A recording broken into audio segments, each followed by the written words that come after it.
my gosh, we are live here at the Emerald Dragon once again. And we are just so excited to be here tonight because we are playing everyone's favorite game, Mario Kart 64. Oh, hell yeah. What's up? Oh, I'm Yoshi. going to be Mario. Luigi. You're Luigi? Luigi.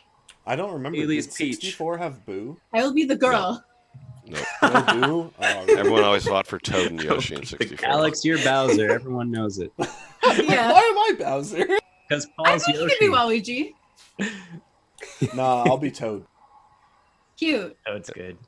Everyone always fought for Toad and Yoshi in 64. Yeah. All right, so everybody got the N64 controllers and consoles I sent to your house this last week, right? No, Fuck. I did not. I think you receive gave me the wrong controller. My dog ate it. All right, I guess we're going to have to do it a little different tonight with our imaginations and a random dice generator. Woo! Playing some D&D. Alex, what you got? At some point, you want to sit down and make rules for Mario Kart in D&D? Dinosaur races were pretty close. Yeah. I have a banana peel. Just narrating the oh my god. Let's That put would that on the shelf, because I think there's some vehicle rules in one of the books. Dude, that sounds actually pretty cool. Yeah, I'm going to shoot a turtle shell. Yeah, roll a hit. All right. See? We could totally... Alright, you know what? We'll shelve that. We'll come back to it. Yeah, that's a one shot. That's a one shot. All right. But for reals, we are playing Dungeons and Dragons tonight. Tomb of Annihilation, led by our fabulous dungeon master tonight, Paul. Paul, take it away, please. All right. Well, before I take it away, I would like the characters to introduce themselves. Let's start with Alex. Who are you playing tonight? And then pick someone else to introduce after that. Hi, I'm Alex, and I'm playing Iranae, the Swashbuckler rogue. Luke. My name is Luke, and I am playing Garathor, the very angry half-orc 14-year-old barbarian boy. 14. 15, somewhere in there. Kind of lost count in the boat. Puberty. Yeah. But we'll jump down to our token female of the party. I can't argue with that. We are grateful. All right, guys, I gotta go. I found another party. No, I am Kaylie. I am playing Silky, the Kobold Monk, Order of Mercy. I don't know what's about to happen. It seems we are in trouble. Brad, take it away, my man. Oh, thank you, Kaylie. I'm playing Alastor Eltan, formerly of the Flaming Fists. And I'm here to tell you guys, folks, having an extra love handle two, it's really not the end of the world. In fact, it sets you up for success in dangerous environments such as the jungles of Chult. So if anyone's going to make it to the end here, it's probably me. I got my money on me, but we'll have to see how it goes. Back to you, Paul. Do you have some extra spell slots hiding in those love handles, Alastor? I'll have to search extra hard. We're so fucked. Last time we left off, are you guys still called the Power Cats? Oh, yeah. Oh, yeah. Okay. No. Last time the Power Cats left off, you guys were in the comforts of your dome when Silky heard a strange noise of a band of these weird vegetable-like creatures called Veggie-Pygmies that seem to have captured a frog, a grung, as you guys know them, and were carrying them southward. You guys decided to investigate, attacked the grung, saved this golden-skinned frog, and returned him back to his home, which happened to be the Shrine of Nang Nang. After that, you guys entered the shrine with permission from the frog, the Grung King, and you realized that it was this place covered with riches, and you guys saw some object that was very, almost magically appealing to your characters, and you guys all went and touched the object, transporting you out of the shrine, but it was only Garathor with the choice between the puzzle cube and his axe that took the axe out of his greed. But with that act of greed came the puzzle cube in Garathor's pocket. Tricky nang nang. Shortly after that, you guys returned to another shrine that you had seen, the shrine of Papa Zottel. And you guys were in store for a massive mystery, a riddle. And after much pondering and searching and trying different things, experimentation, eventually you were able to solve this riddle, gaining another puzzle cube. But as you guys went to turn and leave this shrine, none other than this young girl, somewhere between the age of 16 and 18, with dark hair pushed over to one side and flaming fists, basic robes, nothing too special, but bright red. But you notice that half of her face is the face of an old, haggard, hag-like woman.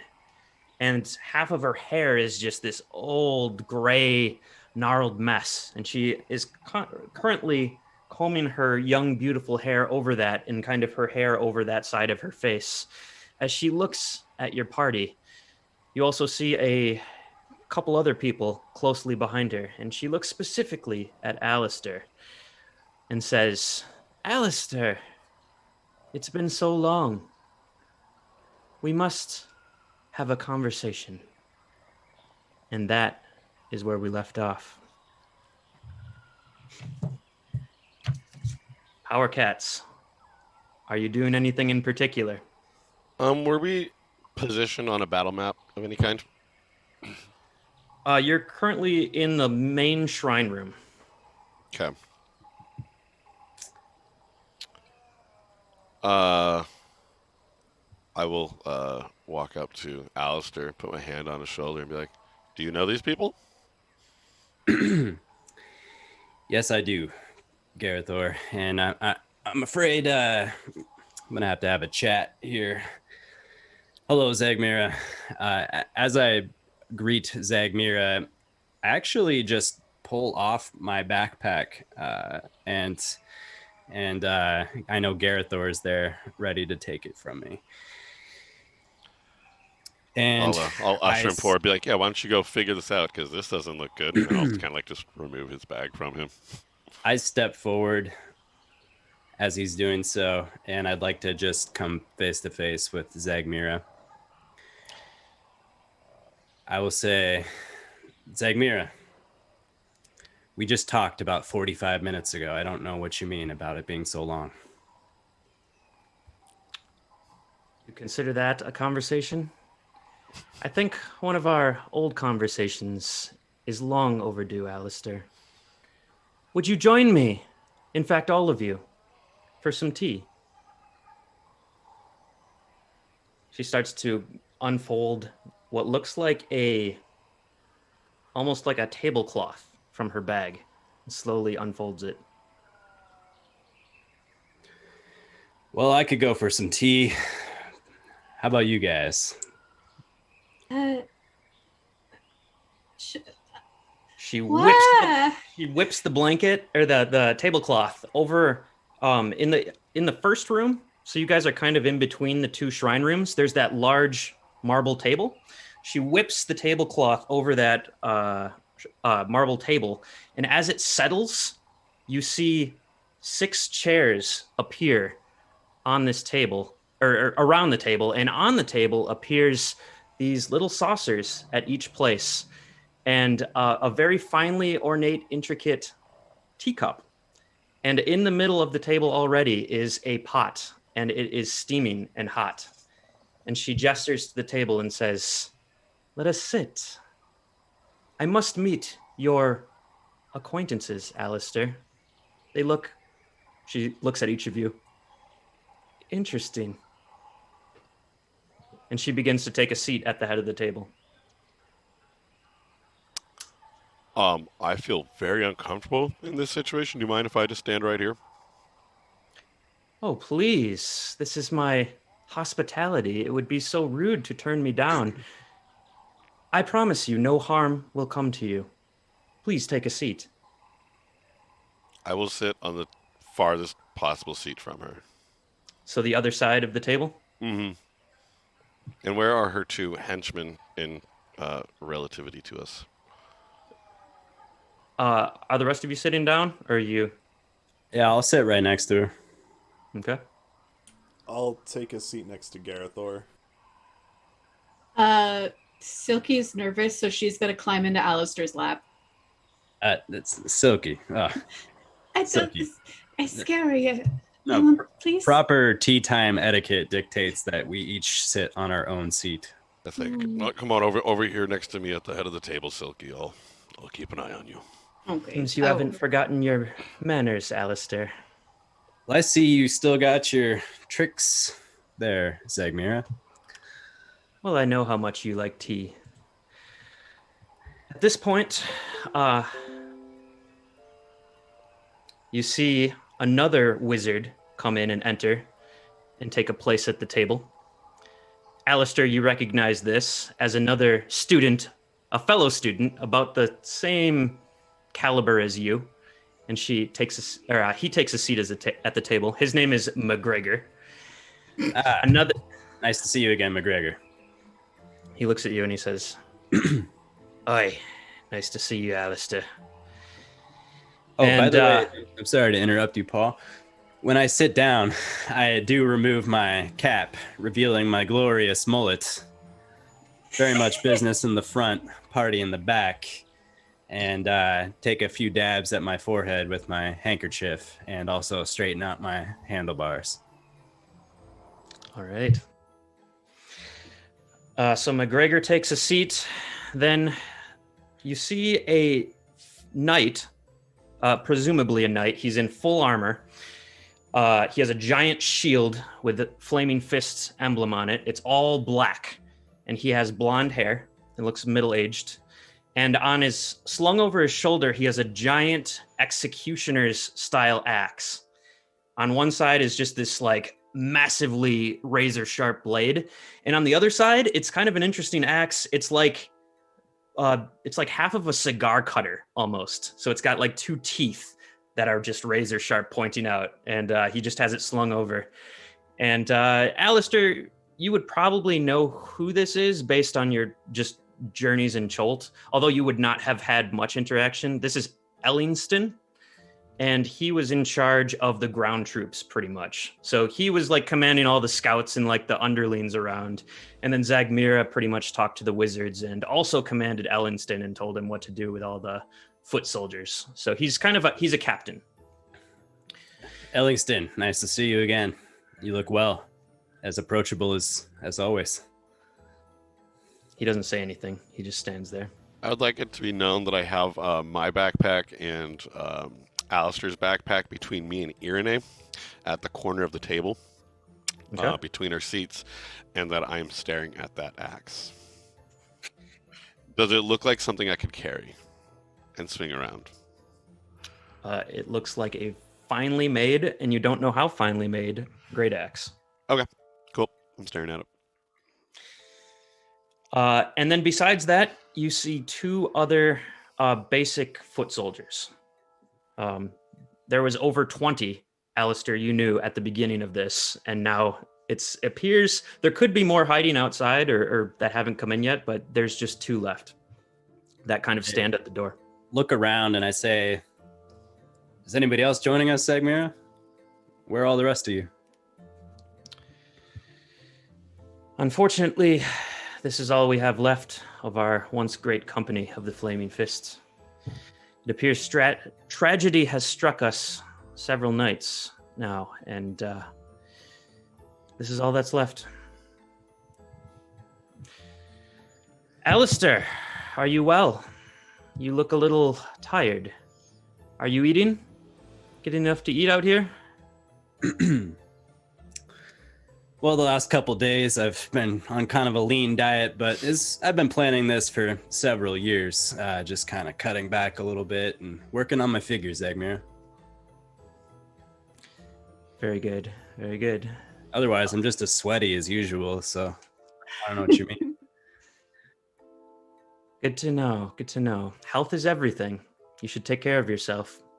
And how about you? Well, I've been better.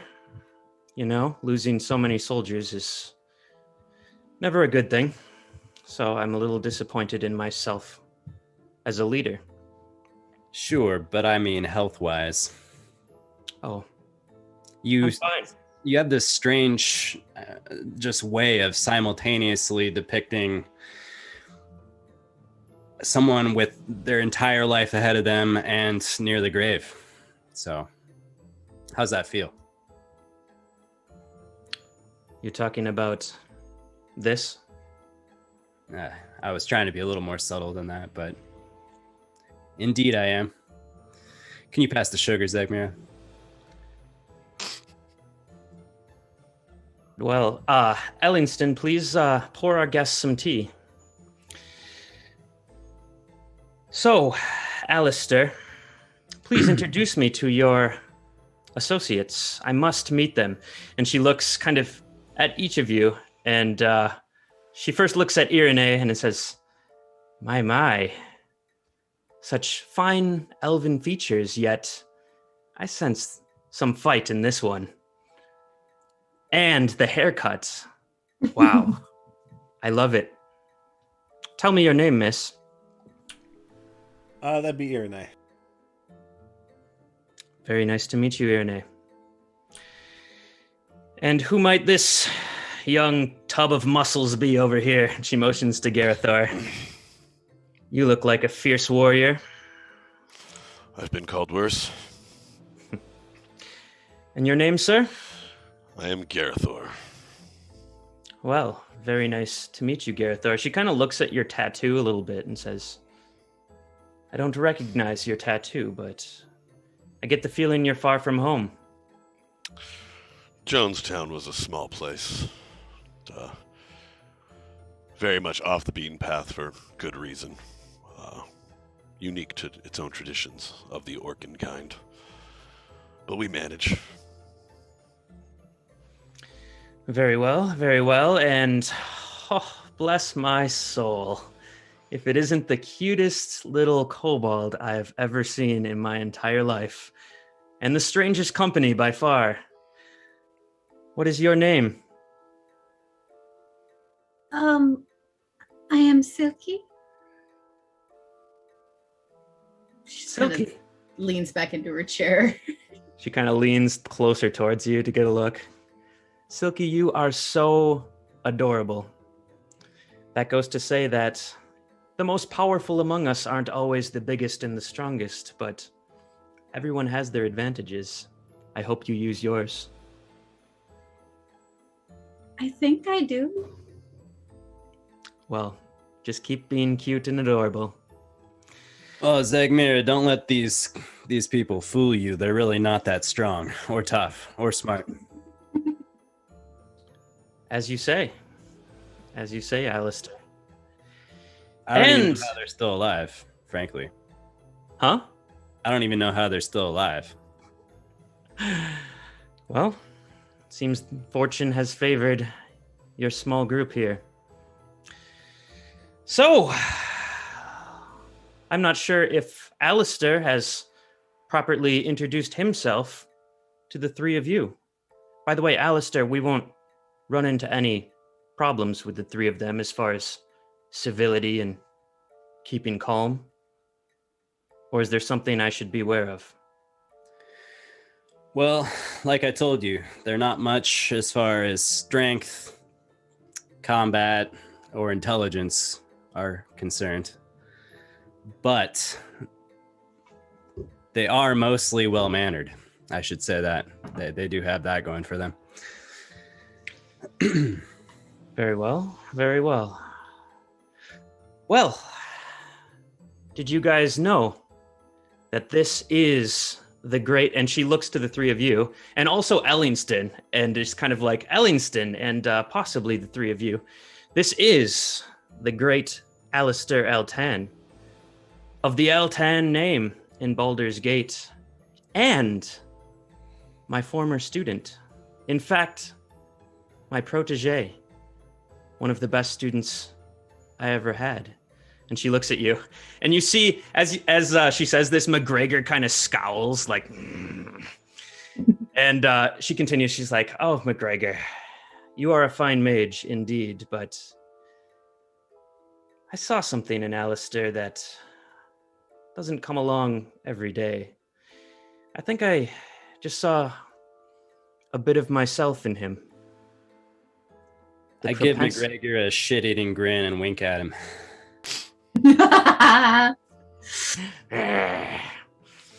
He just scowls back. He says, "Yes, Alastor, I did and do see much greatness in you. I know you might not care to admit it, but we are much more alike than you might think. So, enough with the history lesson, enough with introductions.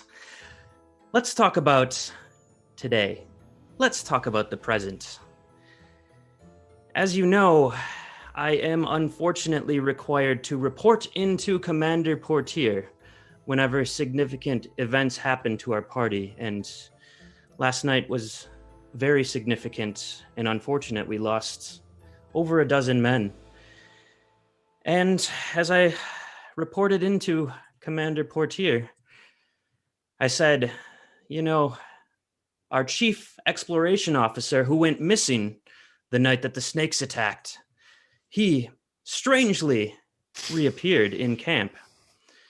And he was impersonating General Ravengard and giving strange orders to some of our foot soldiers as he disappeared into the night.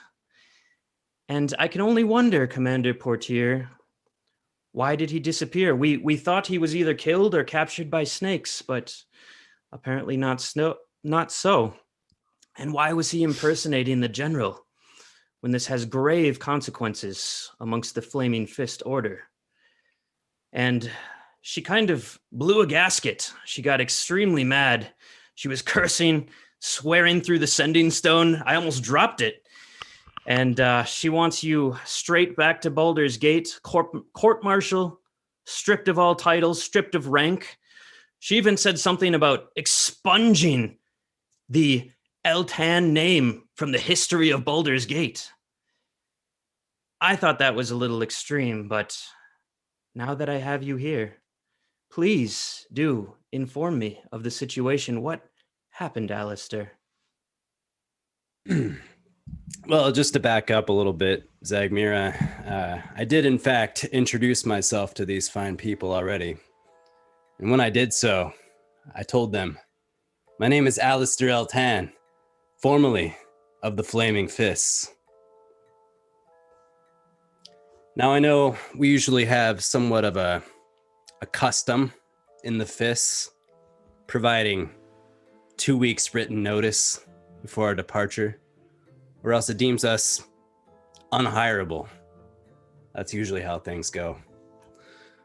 But, Zagmira, what you and the commander and Portier talking about corrupting the Flaming Fist even further, it's too much what I've seen you guys do, and I don't want any part of it.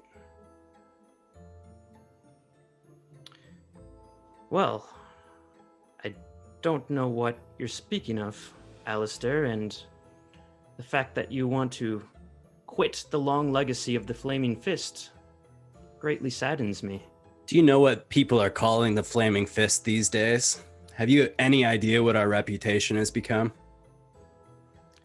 I do not. They're calling us the Icy Dicks, Zagmira. Well, they're calling you the Icy Dicks. I'm a Flaming Fist. I'm a descendant of Duke Eltan, the founder of the Fists. As far as I'm concerned, I'm the only member of the Flaming Fists currently, and you are part of the Icy Dicks. She chuckles a little bit. Alastor, I hoped that you would rise in the ranks and create change from the upper echelons. You're giving up on this lineage, this beloved company so soon? I've seen what the upper echelons are up to, Zagmira. Tell me, how much potential for change is there? Why don't you tell me everything? How about you tell me about the troublemakers? What of them?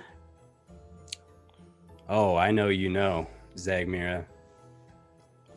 I know you know what happened to the troublemakers. I know you came back soon after looking like you do now. Never saying a word, never providing an explanation.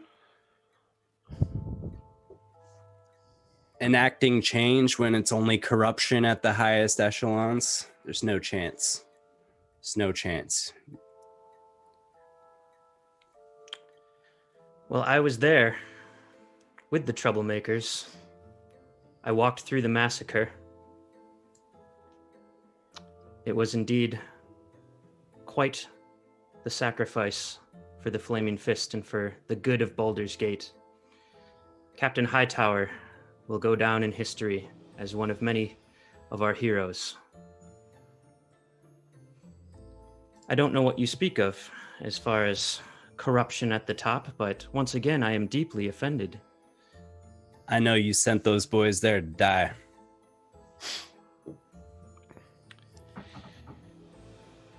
I don't know what you're talking about, but you are entitled to your thoughts. Let's talk about right now, once again. I don't know. Are we done with this, Zagmira? Are we done with this topic? Do you want to explain what kind of magic you've been dealing with? What kind of artifact you recovered after you sacrificed those boys? How does one start looking the way you do? By the way, how's your granddaughter doing, Zagmira? For the first time, as you say this, you see her eyes narrow a little bit, and maybe for a split second, she loses some of her resolve. She looks at you, and she says, I don't know how you found out about this artifact, Alastor.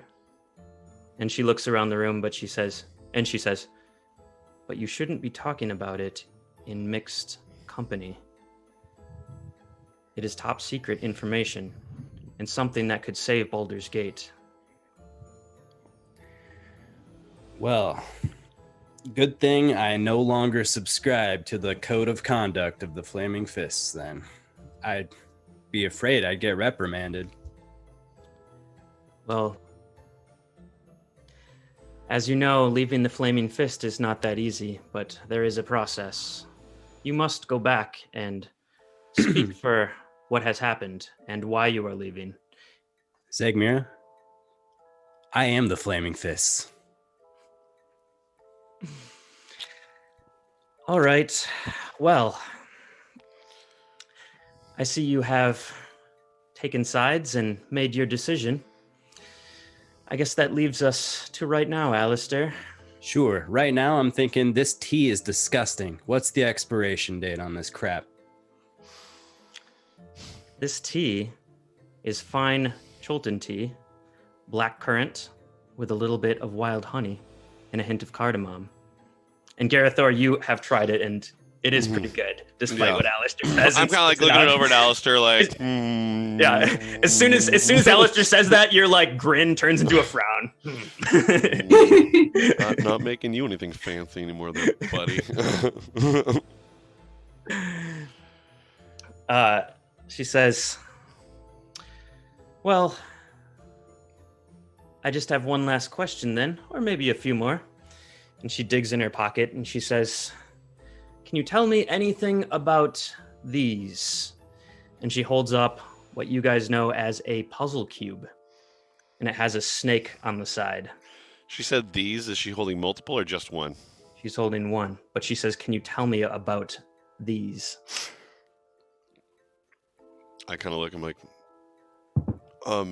Zagmir, pardon me, but there's one item, so what do you mean by these? I mean, there are puzzle cubes throughout this city, and I'm wondering what you know about them. These puzzle cubes. Well, that's about it. Yeah, never seen him. Both of you make a deception check. I mean, the only other thing I know about the puzzle cubes is that they'll unlock something, but you should know that too, right? Yeah. So I don't know what I'm deceiving her about necessarily. Well, Garathor is pretending to not know anything about them. Do I have to roll still? No, it's okay. She just looks at, kind of narrows her eyes at Garathor, says, all right, well, are you hiding anything else from me? Any other information, Alastor?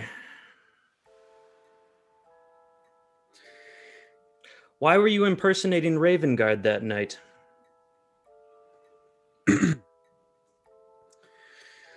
Yes, we should probably talk about that, Zagmira. I just wanted to know. What'd you think? That was pretty good, right? I look just like him. I could see it. You thought I was him. Oh, we used to work on that one back in the day. I thought it was high treason. She gets a little more serious. So like a B plus. All right, I'll take it.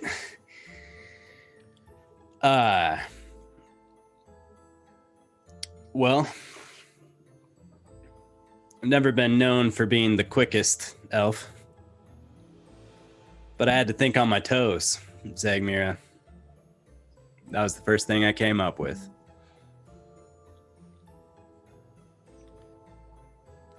All right, and you see her kind of give a little head nod, and Ellingston comes over to you and puts his hands on your shoulders, and kind of, you feel a little pushed downward.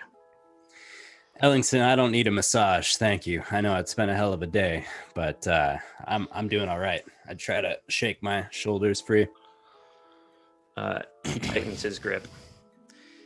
Ellington, seriously, I really don't need a massage right now. Zagmira says, well, if that... Hold on, Zagmir. What can you tell me about this cube you're holding? What is that? It's a cool design on there.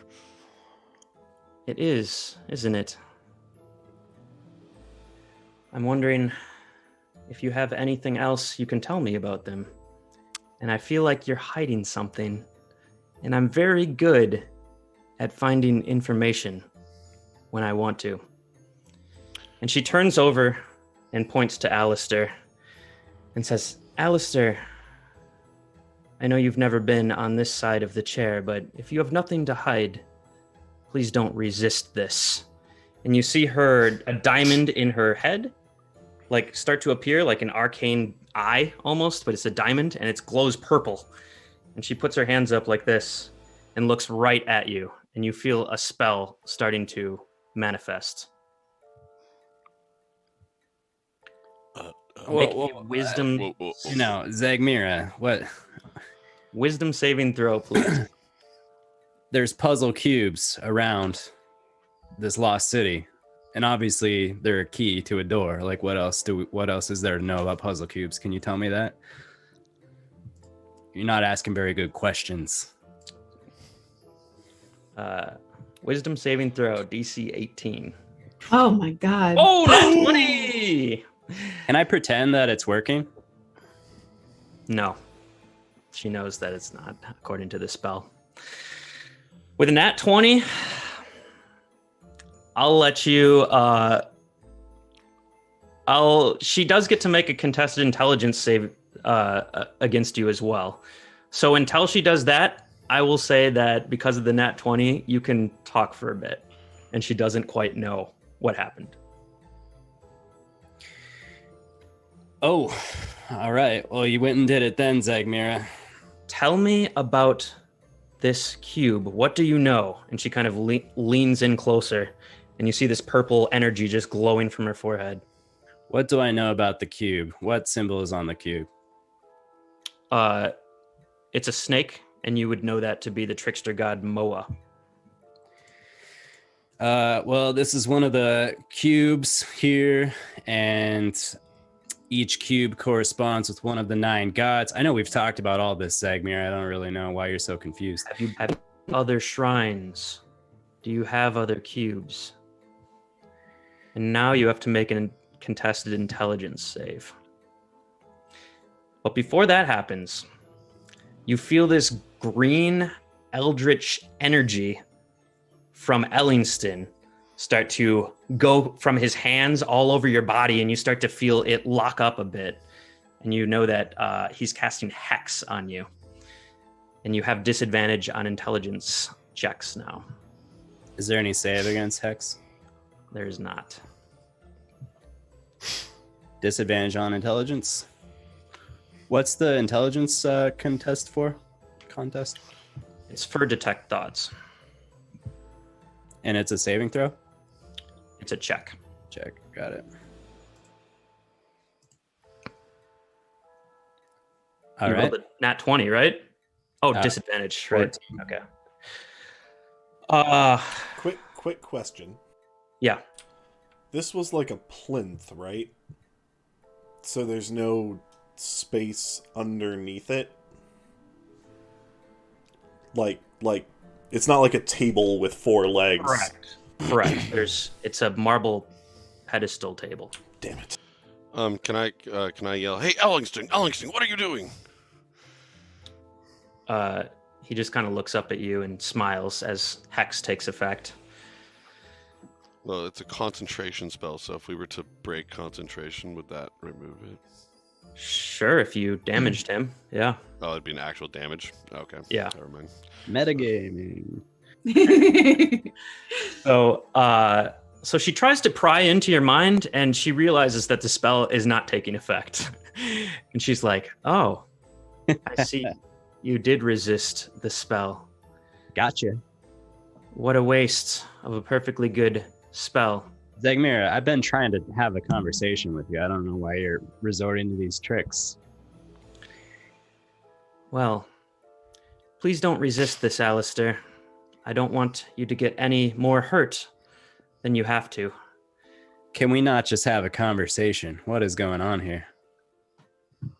And she starts to cast a different spell. You're a asking cantrip. me questions and not giving me any chance to answer them. I don't know what you want from me, lady. And make This another is why they call you the Icy Dicks.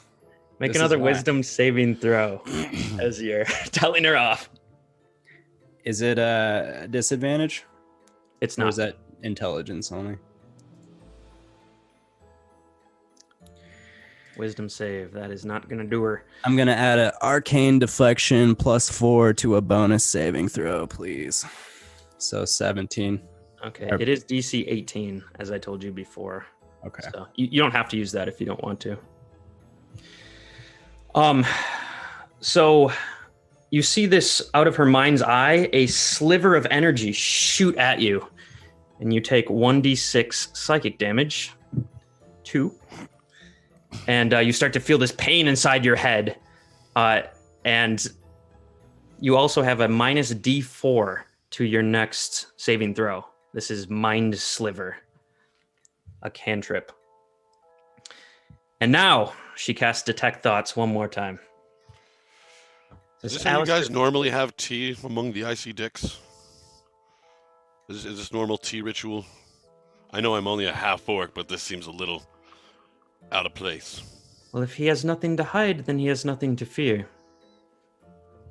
Bring it on, Zagmira. You can choose to fail your saving throw on purpose. I'll just fail. I'm not gonna pass 10 saving throws here, so let's get it going. Okay. Once again, she holds up the puzzle cube and starts to, you feel, pry into your mind. And it's up to you if you want to do an intelligence contested check. Okay. Well, she starts to use Detect Thoughts and pry into your mind, holds up the puzzle cube, and you start to see the memories pass through of all the shrines you've been to and how you operated and got the cubes. And she kind of looks intrigued as her diamond starts to glow even brighter. And she says, "Oh, so you have been to the shrines and found quite a few cubes. Interesting. And you feel a giant shift in her detect thought spell again. And once again, you are allowed to make a contested intelligence save. Contested intelligence check. Or you can fail. I'll just fail moving forward completely. Okay. And she says, and how did you meet these interesting characters? What are you doing with them? And you start to play, she starts to pry through your memories once again, kind of like Harry Potter Legillans or whatever that is, where they just go through memories. And you feel her picking apart your memories a little bit, and she sees you leaving that night of the Yuan-Ti attack and hiding in the forest. Then she sees the three of them flying down into Omu, and you with two guards walking along, and you just fireball them in the back, and then you guys meet up and start talking. She starts prying through these old memories of kind of each of your characters, including Alex, who passed away. You see all these memories coming up, and then she says, oh, very interesting. And what were you doing the night of Alder Ravengard? And once again, I'm assuming you're just letting her. You should contest that one. You should contest that thought. I would recommend it. Natural 1. You feel her prying in that night of you impersonating Alder Ravengard, and she looks, her eyes start to squint a little bit, and she sees you run off into the distance, straight into a giant thundering honker, which you turn around and lead straight back to the flaming fist. And she says, oh, well, interesting. And she drops the spell. I'd like to, while that spell was going on, and she, everyone, those two mages are, focusing on Alastor, I'd like to lean over to Silky and be like, Silky, you're really fast, right?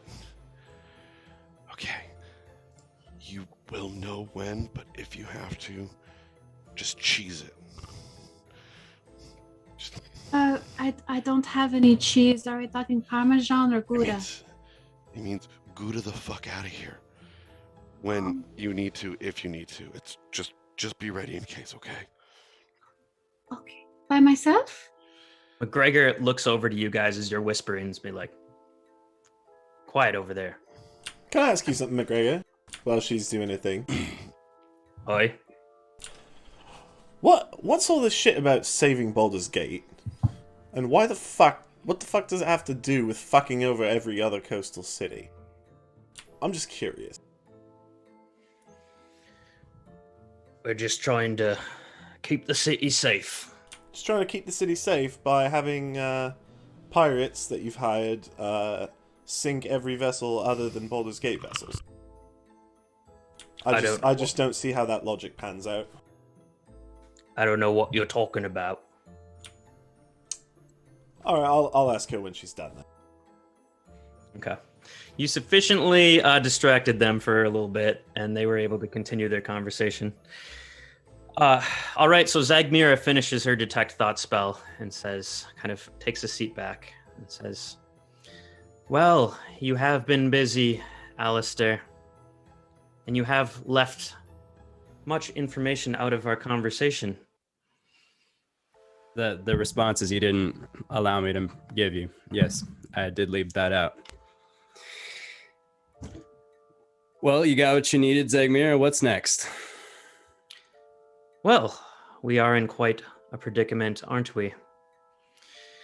I need to get those puzzle cubes and continue the quest of the Flaming Fist, and we have someone who has betrayed us in our midst. What would you do in my position? I would ask Alastor. Well, I'd recognize, Zagmira, that I'm the only one who can solve this problem. So, kinda, you need me more than I need you situation, ain't it? Very true. So I wouldn't touch a single hair on my beautiful little head here, and I'd tell this asshole to get his hands off of me. So now I'm pissed. Ellingston, remove your hands. And Ellingston takes a step back, kind of looks at her, puzzled. Says, all right, well, I can't let you leave with those puzzle cubes, so you'll be turning those over. Ellingston, please go through their bags. Get their cubes. Ellingston makes his way over and kind of looks at the bags, starts to reach out. I'll grab the bags away from him and be like, no, we won't be doing that. We'll then hand over the cubes. How about you hand over your cube? Sounds like a trade, 1 for 1. And I'll pull my cube out of my bag. Like, this is the one I got. He starts to reach for it. Why don't you give me Moa? Zegmira kind of takes a deep breath at this and says, my dear Garathor, don't make this harder than it has to be. Gonna kind of look around. Is nobody gonna do anything here? Zegmira. Oh. My apologies, Alastor. Go ahead. Oh, I was just gonna say, Zegmira, since you need us, well, me and my party, and what we have, how about you just play nice, and we'll hold on to what we have, because it's our property. According to all the Flaming Fist check-ins I've always done, all you did was take count of what we had, and when I get to Port Nyanzaru, I will be happy to give you half of these cubes. But seems like you're making up new rules here. Indeed we are. This is a very important mission. Comes from the highest of high powers at Baldur's Gate, and indeed, whatever rules you may have heard before have changed. Well, you know, you're sounding a lot like a snake person to me right now. Can I ask a question, Zegmira? Pardon me, Garathor. Don't. No, you're good. By all means. So you want all these cubes, yeah? What? Why are you here looking for these cubes in the first place? Do you mind me asking that? I mean, As I told Alastor, when he shouldn't be talking about top secret information in mixed company, this is one of those times. oh come on, we're in the middle of the fucking jungle here. Who am I gonna tell? McGregor, and you see McGregor start to cast a spell. McGregor casts Hold Person on all of you. I believe that's a wisdom save. Yep. Please, everyone, make a wisdom saving throw. This is only DC 16, so...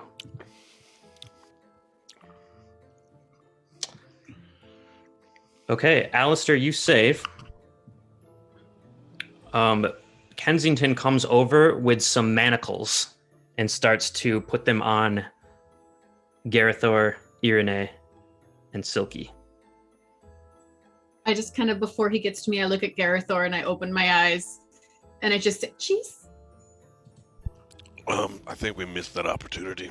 Oh, We can't move at all, right? It's 1 minute. Yeah. Actually, every 6 seconds, you'll get to make another save. So as soon as that spell takes hold, it starts to put the manacles on, but you can make another save at that time. I'd like to try to make another save then. Moi aussi. God. Ooh. Well, wisdom saving is really not my specialty. All right. So Garathor and Iranae, you get manacles slapped on you as you guys are locked up, and you feel the spell kind of release after that. Silky, Ellingston grabs you and starts to manacle your hands as well.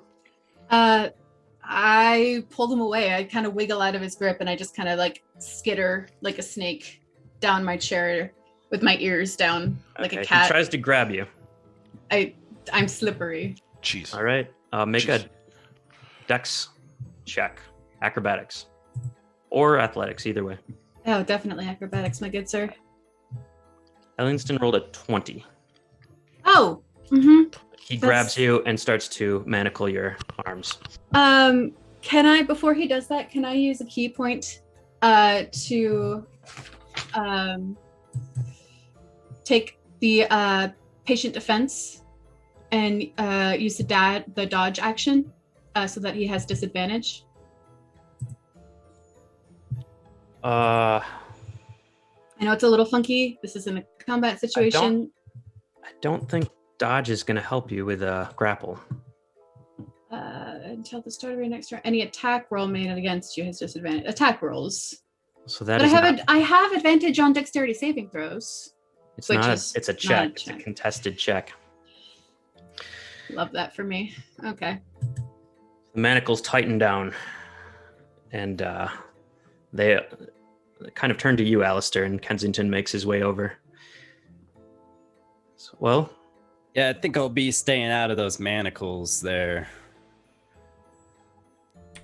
Question. Are our hands manacled in front of us? Like where we would have been, where our arms would have been from the hold person spell?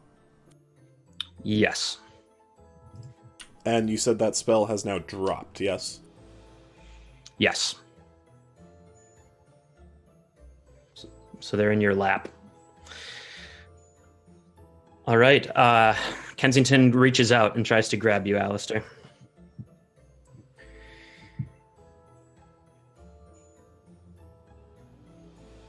Contested.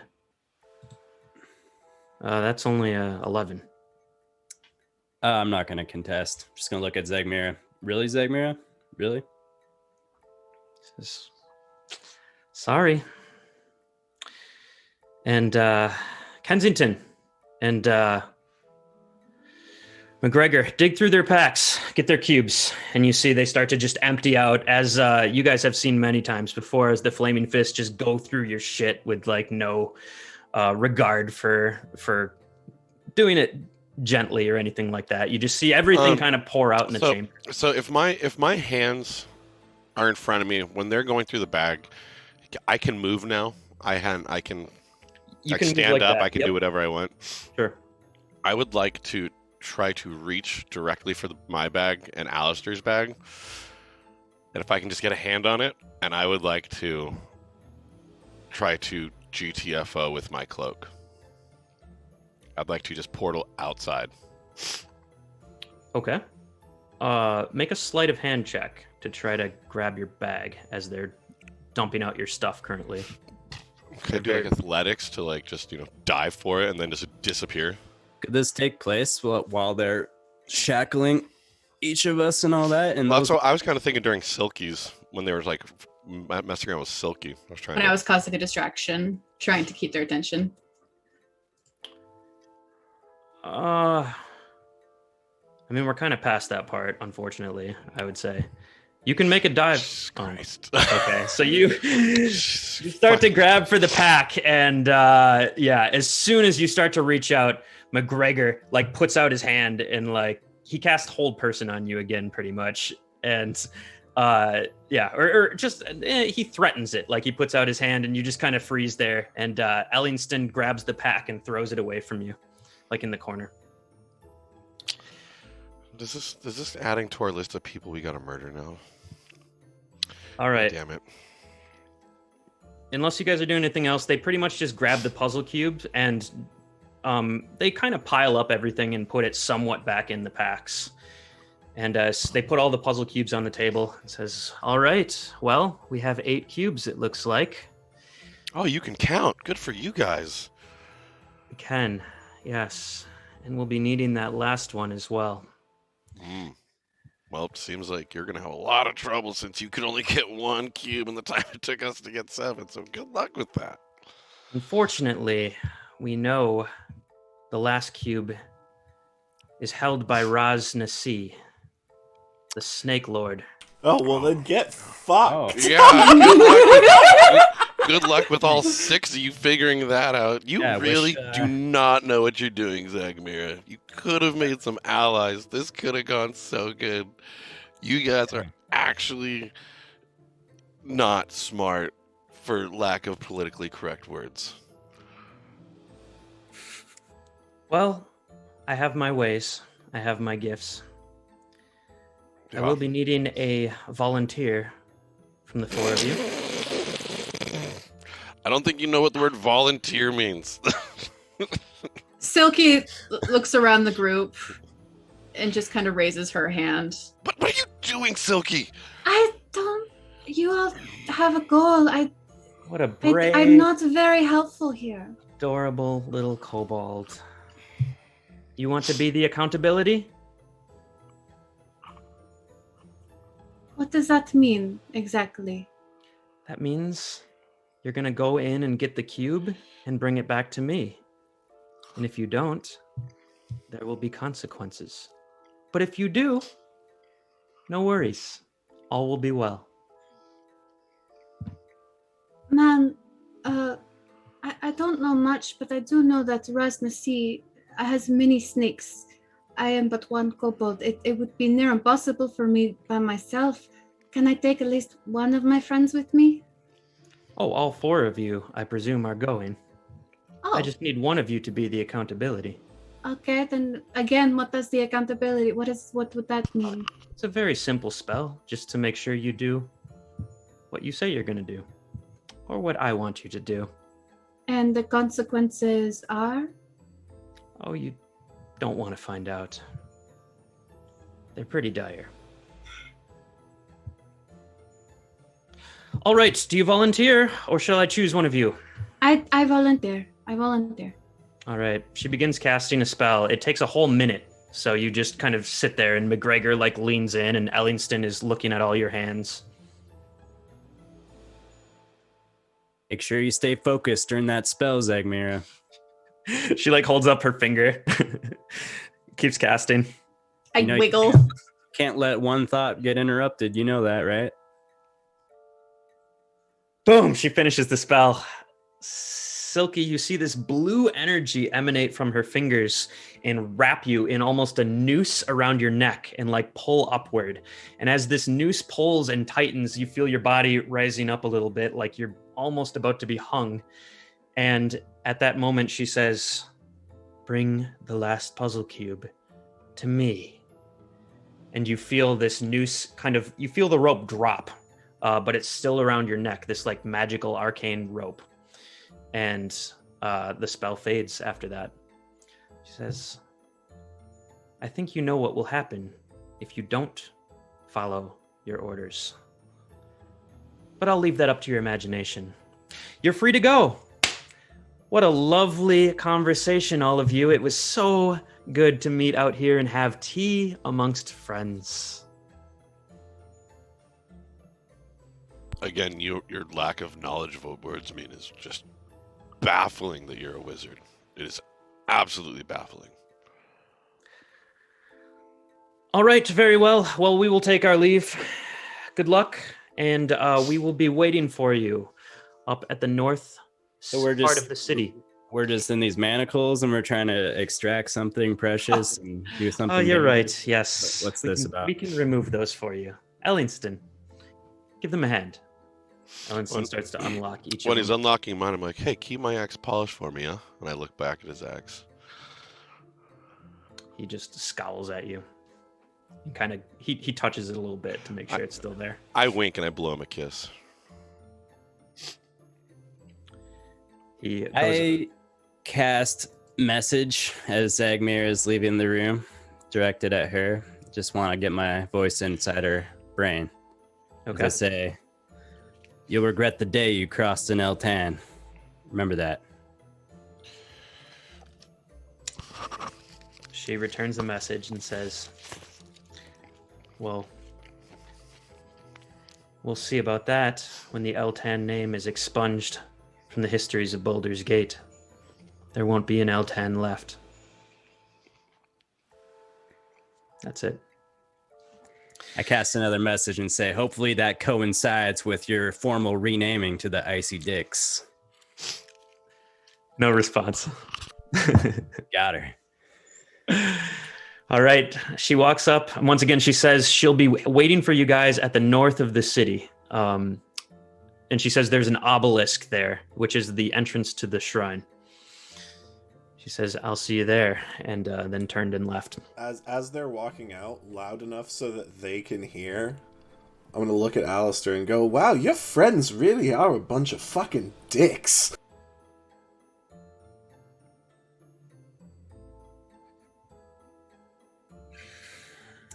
I hold my handkerchief and I dab my sweaty forehead. And I look at Garathor glaring. Why the hell did you not get out of here? I imagined myself in the jungle. And I could have run around. But I imagined that I probably would have lost some powerful allies. And even though my greatest desire was to get out of here, I think I'd rather strategize with you three another day. I think that's stupid. I think you should have left. So the one time, like, I try to do something good, like, and I was like, God damn it. And I go to the back corner and I just start setting out a bedroll. And I openly start making a fire because I don't care anymore. And I am just going to go cook myself some fucking food and prepare for a long rest. I think we're hours out from a long rest still, if our timeline holds from last session. Mm-hmm. I thought that it was getting late and that we had We're like 8 hours out, dude, or like 10 hours. We're not that far because it took us a good portion of the afternoon to get the whole Grung puzzle cube and go. Then we might the be river. 6 hours out. Okay. I thought we were actually getting close. That's my fault. Right. Well, your last rest was at 11 in the morning, and you've been getting these puzzle cubes through the night, so it's probably about like 4 or 5 in the morning, like getting about to be dawn. Maybe 6. We'll say 5 or 6.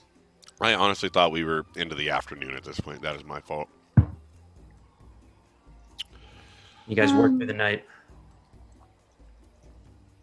So Silky just kind of goes and touches her throat where she felt the noose and as Okay.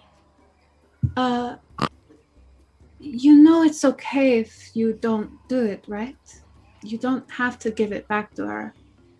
I volunteered because I don't care if I live or die, so long as you complete your mission. I mean, I'm scared, Silky. but I summoned Silky over to my little fire because I'm just still going to try to cook a little food, do a little short rest. Guys, come over here. Let me, I want to introduce you to a game that me and Iranae used to play with my brother. I mean, I was kind of having an emotional talk, but okay. Silky, we're not going to sacrifice you. We will get that noose off of your neck. It's okay if you do. Well, how about this, Silky? We'll leave that as plan C. I don't know what plans A or B are yet, but we'll come up with them, and last resort, yeah? Okay. I mean, I would rather continue to walk this plane very much, but I felt like out of all of us, the least consequence if I die. I mean, all of my family are basically dead anyway. Well, I've heard that the Shadowfell isn't too much fun, so... Hopefully I won't go to Shadowfell. I'm friends with many of the gods, but... No, c'est la vie. What you got, Garathor? All right, we're going to play a game. So, how do you spell your... And I pull out, like, my pen and paper. I'm like, how do you spell your wizard friend over there, Alastor? How do you spell her name? Zagmira. So I write Zagmira at the top of this piece of paper, and I underline it. And I say, all right, I'm going to need a suggestion, one from each of you. When we kill her, what are we going to do to her? Oh, that is what I'm good at. Okay, hold on. So she's a 2. Oh, you know what we do? We take your axe and we cut her in the middle so that you separate the young and the old, and then you separate to one side of the city and the other side of the city, and you throw one in the lava and you feed the other to the snakes. All right, so we will cut her in half at some point, and dump her in multiple locations. All right, I'll put that down.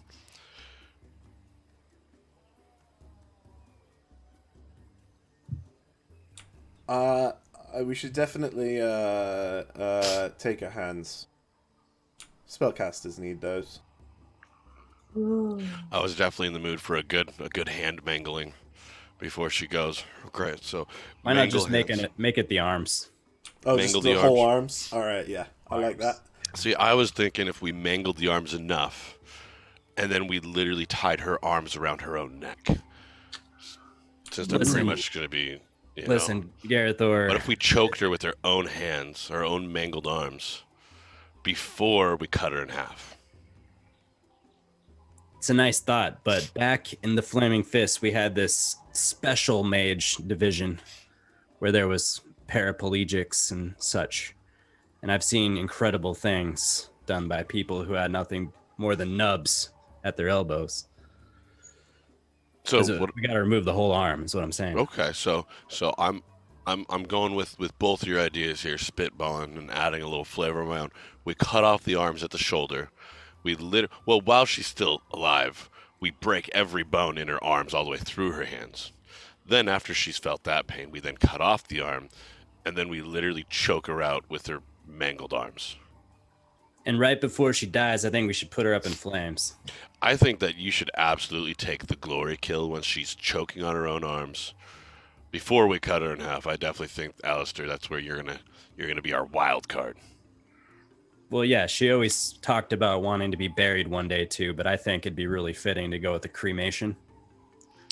Well, Silky kind of took a little bit of that one. It'll be a half cremation, half disposal through snakes. So But that'll work. that final moment while she's choking, get some of that fire in there, Alastor. Yeah.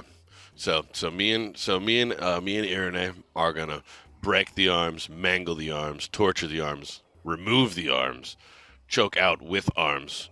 You then go with words and fire. You know, they could be some fiery words, if you will. And then we'll leave it right up to our little kobold here to take my axe and cut this bitch in half. Ah. Why? I go over to your axe and I try to lift it up. I'm just like I'm making like this really simple stew, lots of root vegetables, so throwing some grains in there, kind of like a beef barley stew kind of action. And while you're doing that, I'm kind of just stirring my pot and like laughing a little bit. And then I hand everyone a bowl, and I'm like, well, with those images in our heads, let us eat.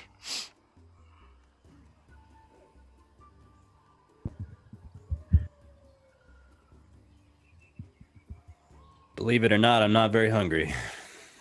I'm afraid I am not either. More for me. And I just start gobbling. Yeah, I should probably eat though. Let me get some of that. All right. And I'm going to... Can this be a short rest, DM? You can. Yeah. You guys... It's up to you if you want to wait and just take a long rest at the time of. Probably should. I'm used to it. Not sure. much we can do until then. We just hang out. Oh, no, that's fine then. Yeah, let's chill here because it's relatively secluded, and then get. I mean, honestly, I'm not even worried about... Seems like we got rid of a T-Rex. Oh, we should have asked about the T-Rex. Yeah, we should have figured out what happened to the T-Rex. Can we go back in time? Can I do a time spell? But we don't really got to avoid the flaming fist. We don't have any of the cubes, so what the fuck do the snakes want with us? Like, literally, like, we could go to that amphitheater and have a concert if we fucking wanted to. Did they take the cubes or did they leave those with us? Nope, they took all of the cubes. Oh, good. Alastor, how much experience do you have killing powerful wizards?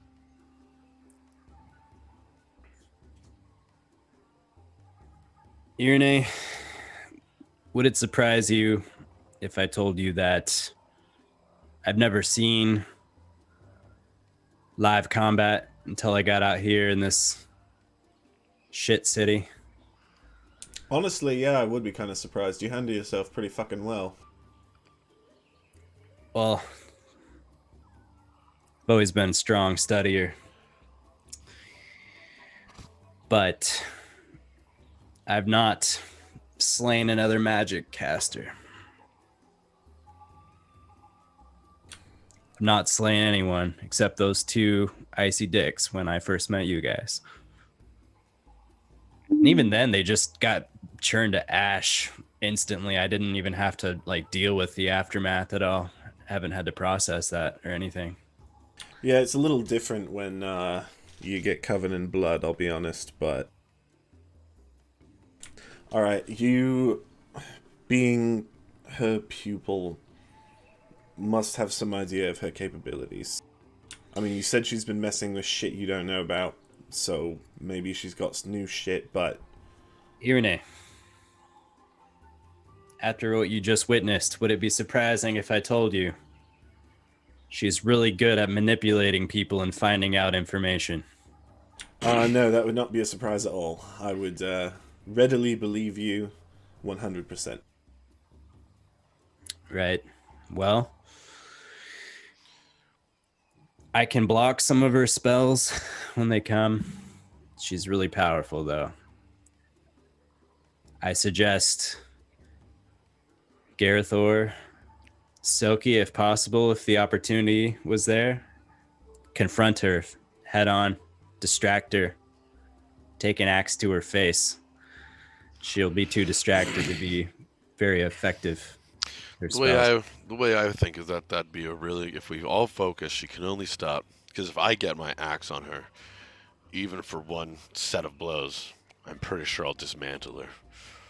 But I would need the distraction of the arcane, or vice versa. I'm pretty sure if you launched a fireball and I was standing right next to her, I would come out surviving and she would not. I can also stun her. That would basically take away her powers for a few seconds. If I can get close to her. Alright, one other idea. I have to bring it up because I have to. What are the chances of her agreeing to work with us? What are the chances of us being able to convince her that shit is bigger than just the flaming fists? Well, the word treason just got thrown around a few times. Yeah. I'm not sure why, but she seemed exceptionally hostile just now. I had to ask, but yeah. I think she's upset. And I think it was probably me. Maybe the T-Rex as well had something to do with it. Yes, Silky, tell me. We have our allies in the ground now. We can always go ask for their help. The other option is, how willing do you think Mr. Rasnasi would be to take down the flaming fist? He seems to be a bit upset. We can work together.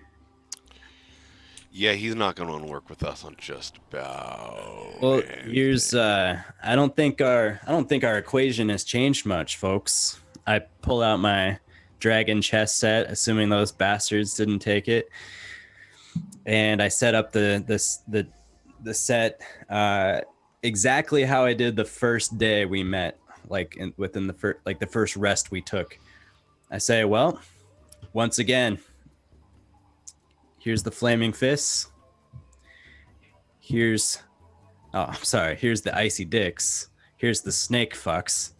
And here's us, right in the middle. We don't have a chance to take on either of these sides by ourselves. Our best chance will be to pit them against one another and try to clean up the scraps. I think that's still got to be the play. The way I'm looking at it, it's us versus everybody, and our best goal is to tackle these one at a time. And it looks like the first thing we got to do is kill Rasnasi, Get that cube. Save our kobold buddy. Fight a mage. Well, I like the idea that Alastor brought up, is pit the two sides against each other. Let them find each other and let them fight, and then we can get through. We don't need to kill Rosnasi. We just need to get the cube. She seemed to suggest you could sneak in and infiltrate an area, Silky. I'm good at that, yeah. But I'm not sure. Maybe there's a way you could intentionally get caught and lead them to one another. I am very fast. I can... that full army chasing me. I can do that. Yeah, okay. Silky, I can... you know how to move really sneaky like, yeah? Mm-hmm. That means you know how to leave a trail, yeah? I can not, and I can, yes. Yeah, so intentionally lead a trail that leads the snakes right back to our friends. Okay, so I go in, I get the cube, I let them follow me. What are you doing while I do this? And what if I get caught? That's a really good question. And You know I think... what? It doesn't matter. I'm going to die either way, so let's do it. Would Alastor know about the spell that was placed on Silky? It's a pretty high level spell. Go ahead and make an Arcana. Your Arcana. I'm gonna. Yeah, Alastor can. What is the spell that's been placed on Silky? Do you know anything about it? Nice roll. You've heard of a spell called a Geish, and Chaos? yeah, I looked it up. It's pronounced Geish. From it's Irish folklore. It does look like chaos though, and you also know that Zagmir likes to tinker with some of the spells that she uses, especially for manipulation or for extracting information, getting her way, controlling people. And this didn't look quite like a normal Geish spell, but you think it is a variation of it. And the Geish spell, for those of you if you don't know about it, is a spell that you have to do the command that was given to you when the spell was cast. And if the first time that you act contrary to that, then the effect of the Geish takes place. Whatever that is. I relay this information. So the first plan would still work. I would be intending to take the cube to her, just also an army. Right? Miss Iranae, you're also a little more quiet and sneaky. Could you come with me? Be my backup to get the cube? I certainly could, yeah. With assuming Timora's fucking with me, that bitch has been absent last couple times I've been sneaking around. You know what? I have a different idea here. Perhaps a distraction, you could say. Now, at the time being, it's only a single distraction, but there is an extraction involved. I know Garathor has been throwing around these high-level tactics. You've piqued my interest. Now, hear me out. Silky, what if you do, in fact, sneak in and grab that little cube, but do it after we've already led the dicks and the snakes to one another and a battle is broken out? Okay. So we are waiting in the wings. Myself, Iranae, and Garathor, perhaps we just march right up to Rosnasi and just say, listen, we don't like you very much, but there's some icy dicks over there. They got all your puzzle cubes, and you really don't like that. Something like that. Maybe someone more, better with words can come up with that part. But ideally, we lead the snakes to the dicks, and then Silky goes in for the extraction. And then hopefully we can finish them off right then and there once they've battled it out, get all of our cubes. Well, actually, Alastor, that right there is a double distraction, because it's not only a distraction for the snakes, it's also a distraction for the icy dicks. This would fit right into Garathor, does it count? Does it count? It Is this what your absolutely dad- counts as a double. This is actually drawing knowledge from all over the books. I swear your dad was in the So fist. when in doubt, scope it out. When the table turns, be ready to learn. The double distraction extraction. If you engage with more than double, rest assured there will be trouble. Risk it for the biscuit. It's not always right to get and fight. If you can, third party. Garathor, is this our fucking thesis paper? This is the thesis. Build it low and water will flow. Oh my God. I What if we am build a confused. trench and divert the river? This is the thesis. No need to hustle, finesse over muscle. Oh Yeah, my so- gosh. Has anyone ever told you you are a poet? Oh, this was all for my father's book. Like, I kind of start crying. I'm like, Ignatius would be so proud. Don't worry, you will see him again. I do have one question. Do we know if the snakes have any magical abilities, any magical casters? I'm not as Oh, efficient yes. against them. Oh, much magic, They much definitely- flame. Yeah. So if all the snakes leave and I sneak in, if there are any snakes left behind and I get caught and they happen to be magic, is there anything anyone can do to me to make it harder for them to hit me? I would be very scared to go by myself. I will, Honestly, but I think I could still go with you. Do we want to give her the cloak? I was gonna say, would one of you? The cloak could be a very good object for one of you guys. if I have the cloak, I could go by myself. I would still rather you, Iranae, but if you want to be the part of the distraction, I think you would be useful either place. And I kind of want the cloak. All right, let's sleep on it.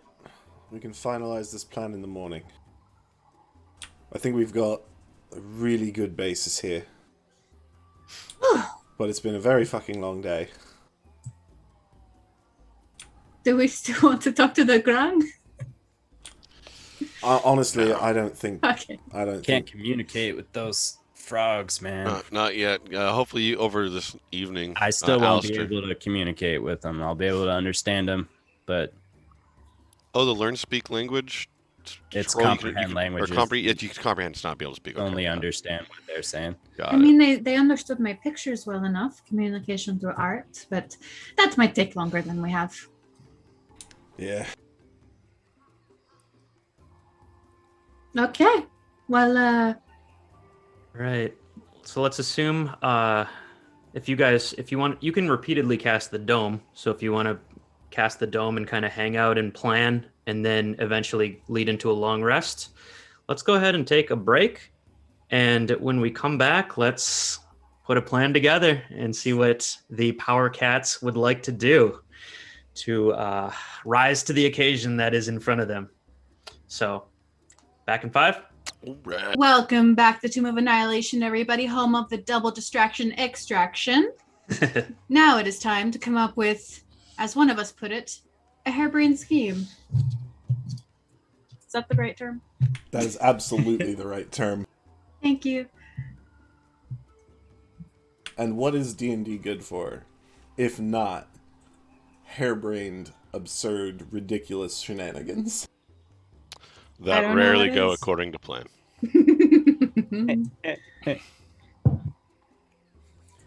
All right. So you guys are planning before your long rest. Are you guys okay taking a long rest at 11 in the morning again and then starting your day at 7 p.m.? I think that'd actually be even. That'd probably be Better. fine. Yeah. Cover of night. I guess our other option is to just sit in the same place for like 18 hours. You guys did the most I've ever seen done in D&D in a day. And have time left over, right? Can't long rest yet. Right? We are efficient most I'm of the time. exhausted, but we can't sleep. Damn these mechanics. It's like Damn these we're rules, all yeah. like bleeding. We're all like bleeding. Be like, nah, not yet. It's not bedtime. Yeah, you nodding off over there? Better wake up. We've Yeah. only been awake for 3 hours, guys. We can't. Pour some water on his face. Wake him up. Attempt to sleep for 3 hours. It's just Garathor with huge wide eyes looking up at the Yeah. sky. When you just watch the clock roll all night. DM, so we were taking some time running out the clock and then triggering a long rest. I would like to transcribe the comprehend languages spell into my spell book, please. It's done. Perfect. Thank you. Does it cost anything? Do I need to deduct anything? We'll just not worry about that for now. All right. I will say that as you guys were shoveling your possessions back into the bags as they were out in piles, and before you made the dome, I don't know who has this, but someone, as they were shoveling, it might have just caught your attention for maybe a second, and maybe it didn't even cross your mind, but you do have some books.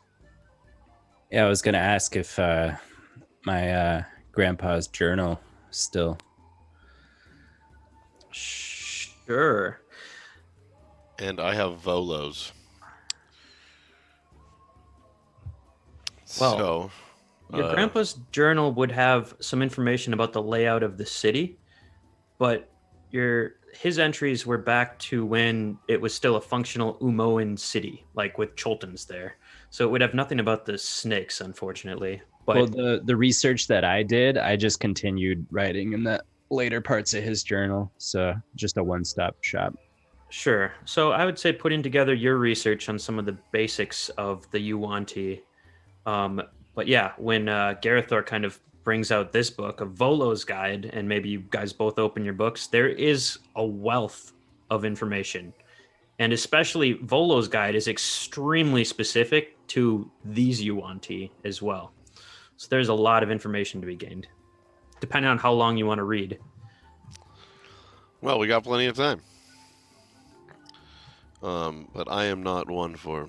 Oh, Alastor, I have this book. It seems like there is a wealth of information. And it seems like this wealth of information is very specific to the Chultan Yuan-Ti. All right. How long does it take to transcribe a spell? I need to look that. I think it's like 4 hours I have to take to do that. I will just not do that and instead read about the Yuan-Ti and look for information. I can read about the Yuan-Ti if you want to do your spell. Let's both read about it, Silky. I'll start reading and share what I know, and then I'll pass it off to you, and we'll get our rest in. Does that sound okay? Sure. Yes. And as a elf, you only need 4 hours of sleep, right? can As a read. half elf, I have to take a full You're break. half elf. Never mind. But I can use those additional 4 hours to read more in Volos as well. So I think 3 of us are going to read then. All right, everyone make an intelligence check. Who's reading? How Just- shenanigans would it be Flat intelligence? Flat intelligence. to say that Alex took notes in Volo's Guide and highlighted important information? I'll give you, if you guys can add your investigation. If you've already made a roll, you can boost it up if you have investigation. Why not?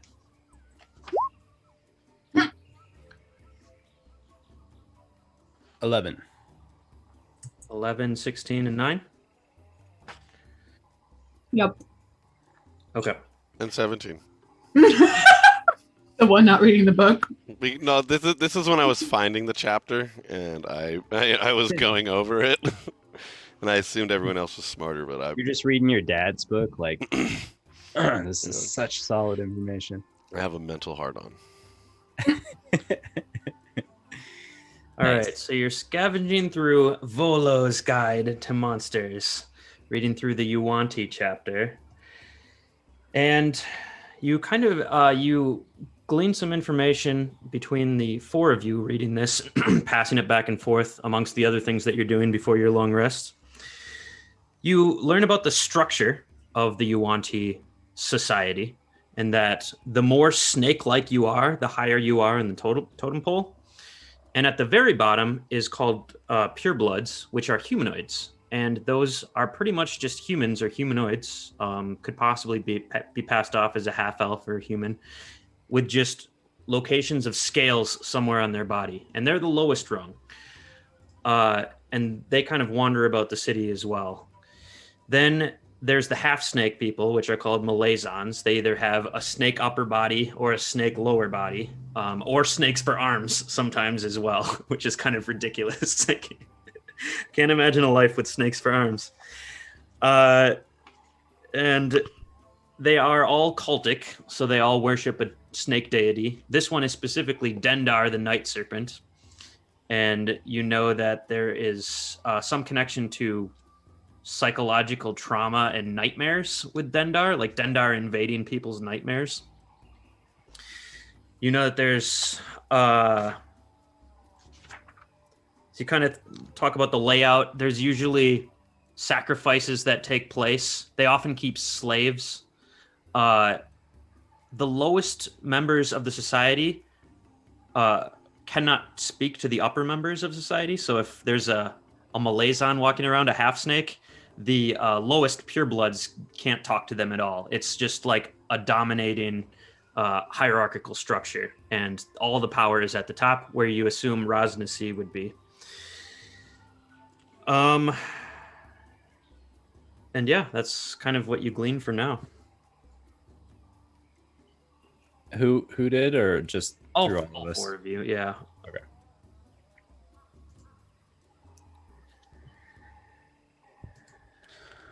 There is some, I'll add one more thing. There is some chapter and information on, like, the personality of a Yuan-Ti. In that they are completely emotionless beings. They don't show any emotion or have any emotion. It's all functional and logical. And they make decisions based purely on either self-interest or logic or the needs of the community that they're in. Vulcans. Is there anything on teleporting feathered T-Rexes? There's not All right, in now this that- book. that's If you told actually- Volo, he would shit himself. That's actually very interesting. It is actually. Rosnasi's been going out of his way to fuck with us. Like, Yes. all over the fucking island. And the fucking trees. Where's the fucking logic in that? I mean, I guess the argument could be made that he's trying to fucking further the fucking goals of the fucking Night Serpent.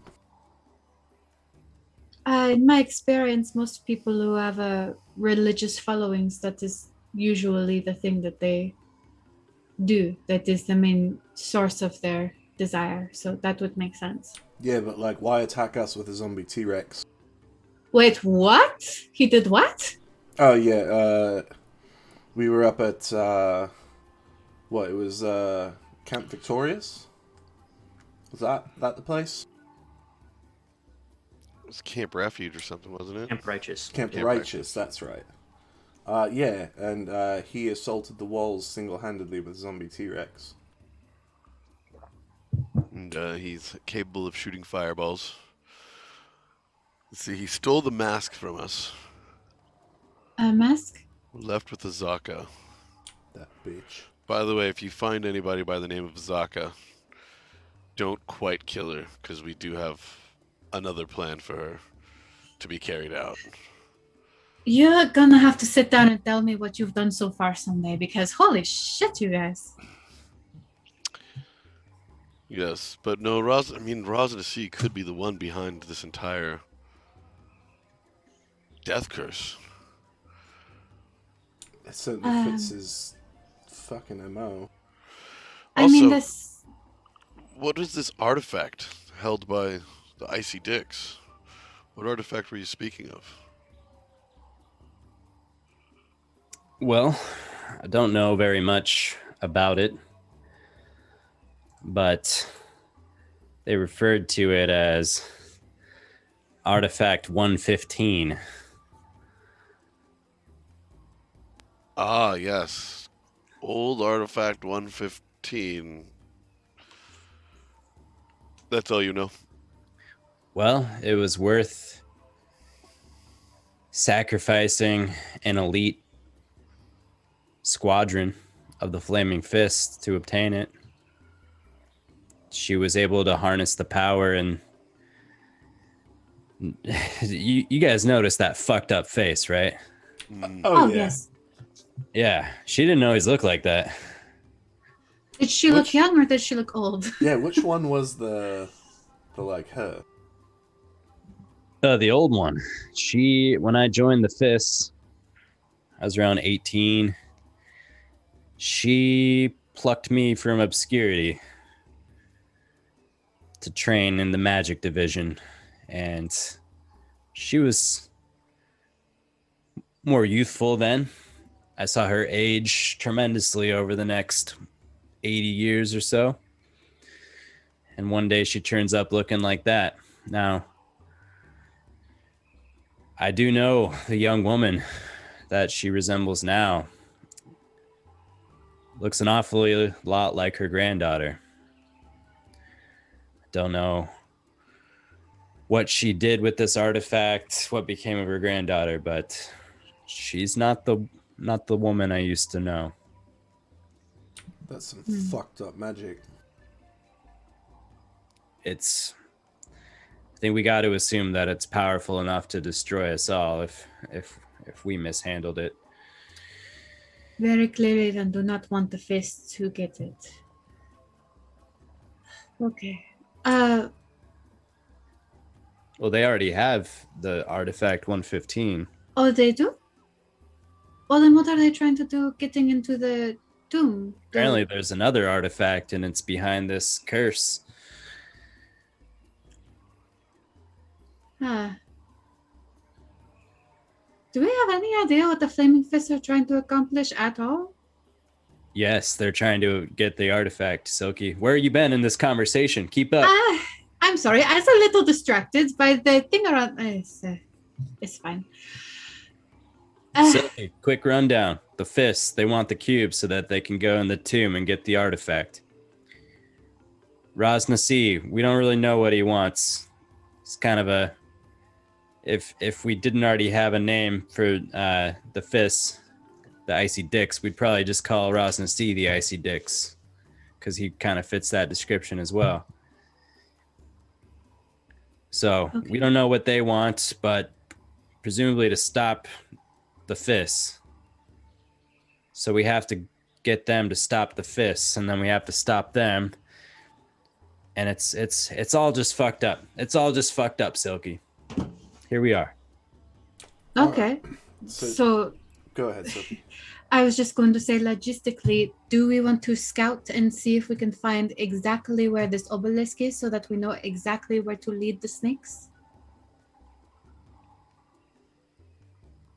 Would I know the place that she was referencing? She did say, meet us outside of the obelisk. North of the city. Yeah, based on your maps, you would know where the entrance to the tomb is. And it is up kind of next to the amphitheater. Not quite that far west, but right here. That area. We were right there. We were right there. We were literally right next to it. Very close to it, yes. We must have walked right past it. Literally around it. Yeah, we were just we completely missed it. Okay, so we know where that is. How do you distract Snake, and how do I get in? And most importantly, where are they keeping the cube? We don't know. Okay. That's why we're having to figure this out. Well, Okay. I think we gotta be prisoners or we'll just lead the snakes over there. But we got to have a story that's convincing. The truth, maybe? Let them know the Flaming Fists are looking to do something bad. I'm sure they're already aware. You could trade. No, that makes no sense. Yeah, in this conversation, if me and Iranae are anywhere near Rosnasi, it will not go well. You two have not reached his bad side. Hopefully. I'm not sure about Alastor. He's done a lot of things. But Iranae and I are definitely no one to be seen by Rosnasi. Well, I mean, all we've really done is fuck up that one tree, right? Well, I mean, I believe when we fucked up the tree, there was all the blue triangles, and then we also went and grabbed what he needed from the flaming shaft. Oh, that's right. Well, but he has that anyway, so... Yeah. So honestly, we've helped him out more than we've hurt him. Well, Maybe we just say, like, listen, we just want off of this roller coaster.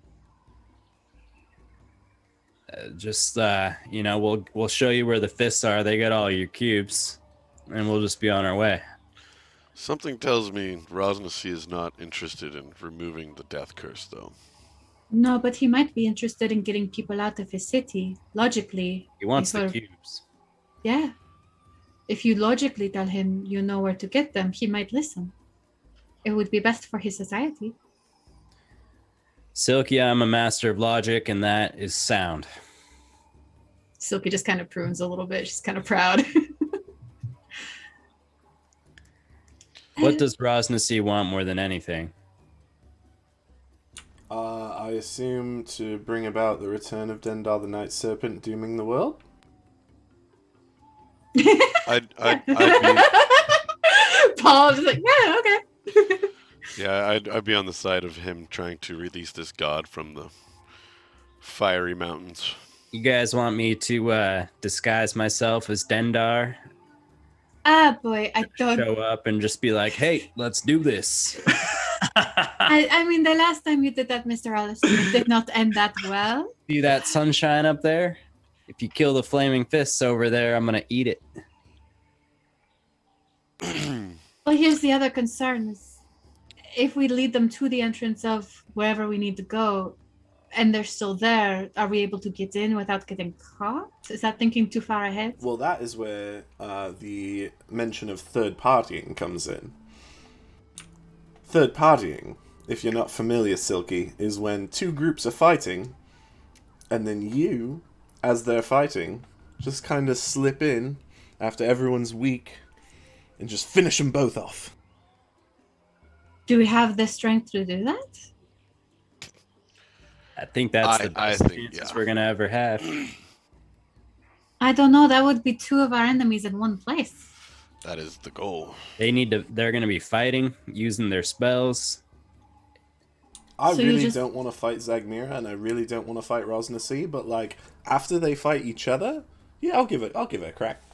Okay, so we are like the buzzards. We go in and we finish the job and eat the dead once they are done with the fight. Sure. Exactly. Yeah. And then I come in and I'm like, all right, time to turn off the lights. And that's when I eat the sun. Sure. Lights out, Zagmira. So if this is case, here's what I wonder. If we do this and I don't even have to go find the cube and I go with you to help the fight, will this thing that she did to me start activating if I don't go for the cube?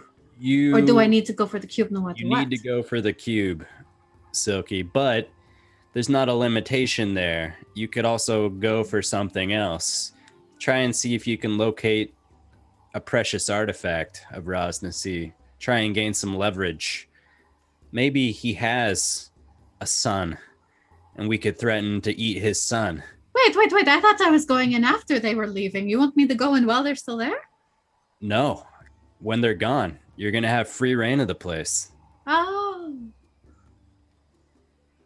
Still, we need leverage. That would be okay. Yeah, no, okay.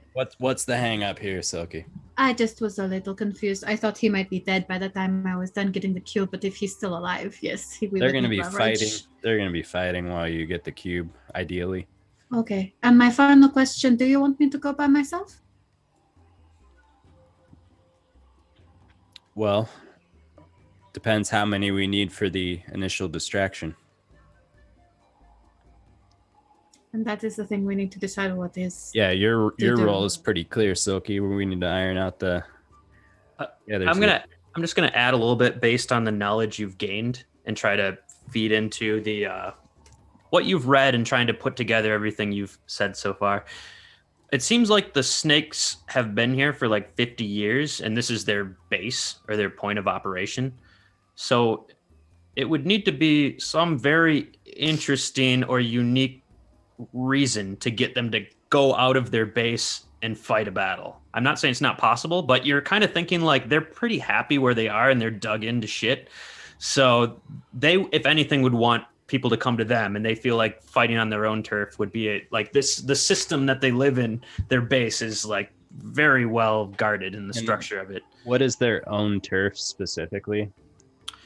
They've taken up residence, right? It's that whole circle, but specifically, you know that there is an underground portion that they have built from the old Umoan palace that used to be there. They dug into that and created something under it. So it seems like there's a base of some sort under this. I do want to just, as you guys are filtering this information, and you've already discussed some of these things, there are two options that are kind of like all of this information is being sorted, and you're like, okay, well, maybe we could stealth in. And based on some of the maps that you guys have, and Volo's just talking about like the sacrifice rooms and how basic Yuan-Ti structures, how their temples are built, you might have some tips. If you stealth in there or try to sneak around, I'll be able to provide you, based on what you've read, maybe some direction of where to go and like where you are and what the function of each room is. So you kind of have that pile of information if you were to just go in. The other option is, since there's such intricate descriptions of how to function as a Yuan-Ti, you parse together that it might be possible to pretend to be a pureblood, especially Iranae or Alastor. The half-orc and the kobold, there's no way. But you could perhaps pretend that they are your prisoners and just walk in and pretend to be part of the society. And based on this description, you're like, okay, Alastor's like reading it and he's like, maybe I could be a Yuan-Ti. Maybe I could get them to buy it. So those are just two options based on what you're reading of like possible routes you could take. And if you guys have other routes too, perhaps some of this information could help other variations of these. But sure. But just so you know, that information could possibly help you in either of those directions. Well, Rosnacy also hates me and Iranae. Me and Iranae could make our presence known and try to lure them out. Or at least lure Rosnacy out. Well, my thought is, if we assume Rosnacy is in this circle zone, getting him up here to the cliffs, that's pretty far. Not a good strategy, perhaps, to try and outrun him towards that location. It's awfully far. Cross water too. Do we know if Yuan-Ti travel faster in water or not, being snakes? I'll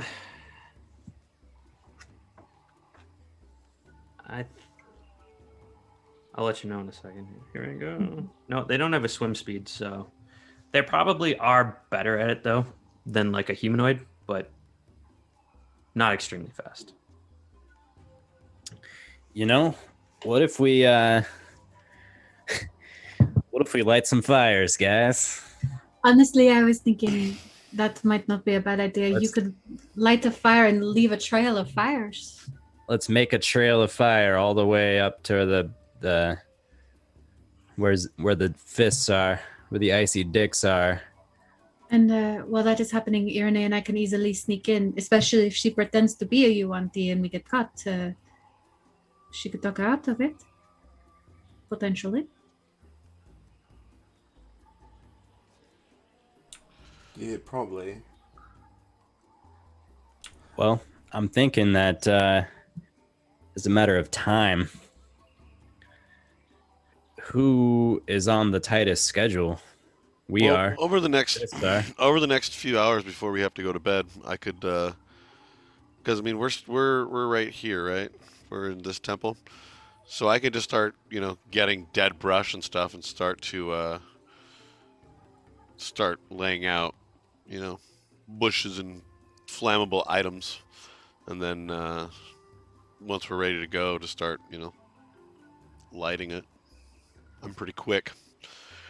The one thing is that might not summon Rasnasi himself. Does that Oh no, matter? I'm saying that's for when we are leading them. Oh. Once we've got the cube and we're leading them. Oh, that's after the cube?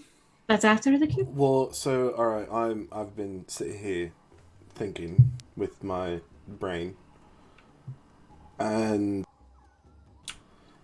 getting an opponent, as I'm sure you know, Alastor, to actually leave a fortified position is not an easy thing to do. So we may need to start with taking the cube to kickstart that process and get them to actually follow us. Otherwise, I mean, why leave? We are bad. Okay. So we get the cube and Now I could start, the first part of our extraction or the distraction. I could try to just get their attention, yell a lot, yell some profanities at Rasnasi, also start burning a building inside of his little structure, just to threaten that we're burning down some of his village and town and he hates me. So I could potentially try to get some attention towards me, and then Silky, you could potentially come up through here. Or if you're good at swimming, you could just go straight down through this little hole in the... I can breathe underwater. So you could just swim underneath, go through here, come up, try to get inside the fortress. Meanwhile, I'll be lighting fires and screaming a lot. Once you have the cube, we'll have some kind of notification bell. And then they'll know that we have the cube, and then they'll start chasing us, lighting some fires, and then go meet right by the obelisk.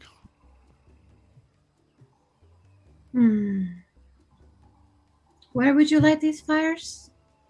Inside their circle? Well, I could light it down on the bottom. I don't know if we need fires. I was gonna say And that. also, like, they're already going to be on high alert. If you start making a ruckus, they're going to be on higher alert, and that could foil our stealth. It would probably be a good idea to remain silent until I have the cube in my claws. Well, absolutely try it. It's heavily fortified. Good luck. Or we could go just shoot Zegmira in the face with a firebolt. How about that? Why don't we just go kill them all? I don't know if we can take them on. That's a lot of mages. It's not just Zegmira with spellcasting ability. Yeah, I guess Silky's not up to... Me, Iranae, and Silky are not prepared for she's combat cursed right now, but Sure. If I even think about not doing this, I don't know what will happen. We could just try to kill some snakes. If you want to try to kill snakes while I sneak in, great. But again, that would start causing they would be on higher alert. I'm just saying if we all walked in and started shooting. What about the idea of one of you being disguised as the snake and bringing us in the building? That would get us in at least. Get in, find the cube, and then once we've got the cube, Garathor, you break out of your bonds, quote unquote, start causing a ruckus, we all start shooting, and we fucking bail. I would rather we do that closer to the exit, so that we can definitely bail. Just saying. That's a fair point. I don't want to be too weak by the time we have to third party these. Well, folks that either. whole plan wouldn't even be third partying. And I want to keep Silky away from Zagmira, even if she's got the cube. How do we run the patients out of the Flaming Fists and make them come and get tangled up here at the snake place? That is a very good question. They're going to be sitting there waiting like, oh, we got 8 cubes, blah, blah, blah. Alastor, would Zagmira know if I decided to not listen to what she said? If I intentionally broke the gash, would she know? Paul, would she know? The spell's She would on. know that it became active, right? Yeah, it's not up to her anymore. It's a spell cast on you. So the spell itself is like in your mind, and it kind of grapples with what you're thinking and what your actions are and your volition as a character. Oh, good. But she wouldn't know if I decided not to. It doesn't matter if you act contrary to the spell, then the spell itself triggers.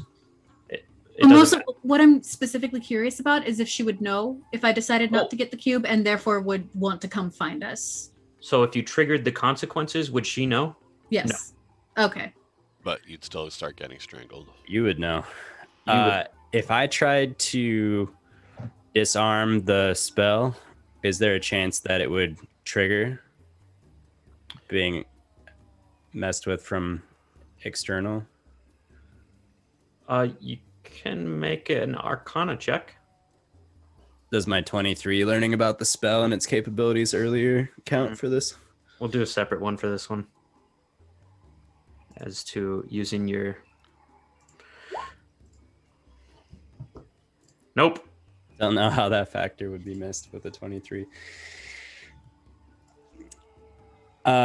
Silky, I can try something. We could try to remove this spell and just sit tight, and they'll come looking for us, and we could lead them to the fists, and that'll be the showdown.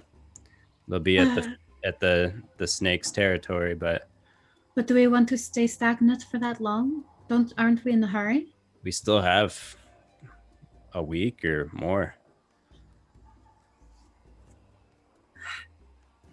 I mean, honestly, it's one of the only ideas I'm thinking of that might actually work.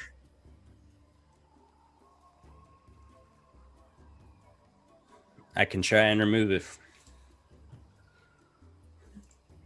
I have a feeling we're not going to be able to remove this curse from her neck.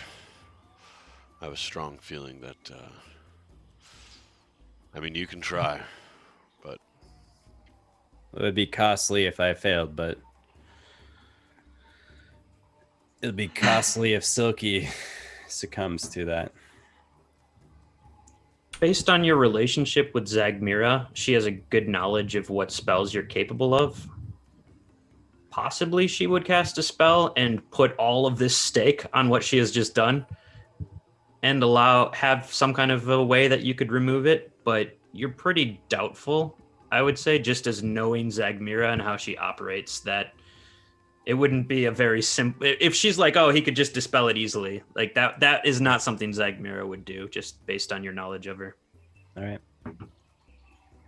Guys, I think possibly if you like rolled really high on dispel magic, maybe she had a loophole she didn't think of or something like that. I don't know. I think the best option is literally just to get in, take cube, get out. Yes, how do we do that, though? I would love to hear all y'all's plans. Well, that idea of one of us going in disguised as a pureblood, taking us to jail. While we are being taken to jail, I separate, I sneak, I get the cube, I re-meet. Whoever takes us to jail moves us around, we escape. And while we are outside, we can start causing distraction, show off the cube, lead them to the fists. Sounds good. Let's do that. This is a straightforward plan. It might not work, I don't know, but it's the only one I'm thinking of. All right. Well, once Iranae's back from the restroom, let's run that by one more time. Oh, there she is. Iranae, it's pretty dangerous to go potty outdoors. You just do it right here in the temple. Okay, Iranae, one quick idea. Just vomit idea. Either you, Alastor, disguise as a pureblood, take us to jail. While one of you take to jail, I separate, sneak, get cube, re-meet. We sneak out. We make noise once we are out. Show off the cube. Lead them to the flaming fist. It's an idea. It's the one I'm the most comfortable with. I see very little chance of us getting out of there without being apprehended by snakes. Well, we could use our cloak. And Alastor, do you have any teleportation abilities that could transport more than just you? I do, but it's such high level magic that I'll be depleted once we get in a fight later. Honestly, I think that's the only way we're going to get the So we snakes. sneak in, we get the cube, we teleport out, get their attention, and we start running.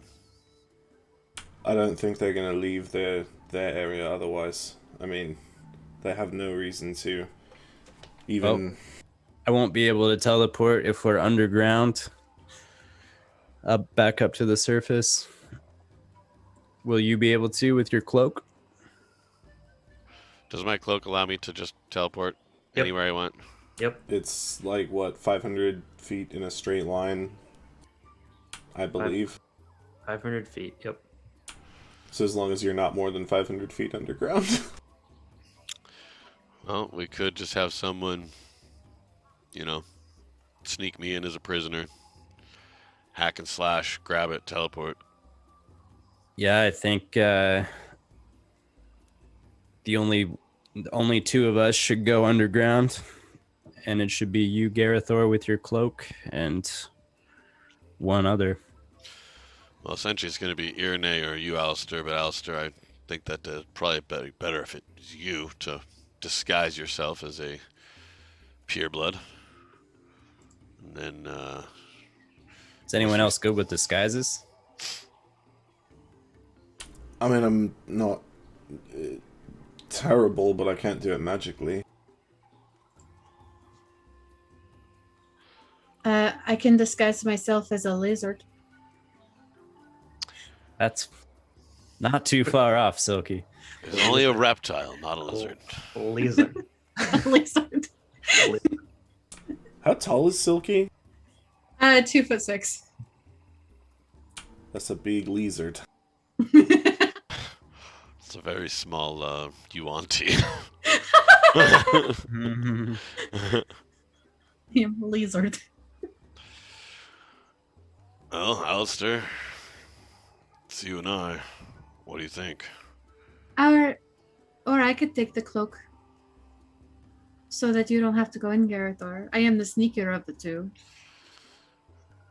This doesn't look like it might be a sneaking extraction. This might be a just disguise to get in, hack and slash to get the cube, and then just disappear. If it's a hack and What? slash, you are definitely going to die. Me? Well, I mean, there's a lot of snake people in there. Well, if I'm gonna die, you'd most likely die as well. Unless I don't get caught. It's up Or to you we guys. It's up to try you guys, whatever you diplomacy. wanna do. You can send me or Silky in, whoever you guys think is more fit. Alastor, you're probably gonna have to be the one to disguise and go in there.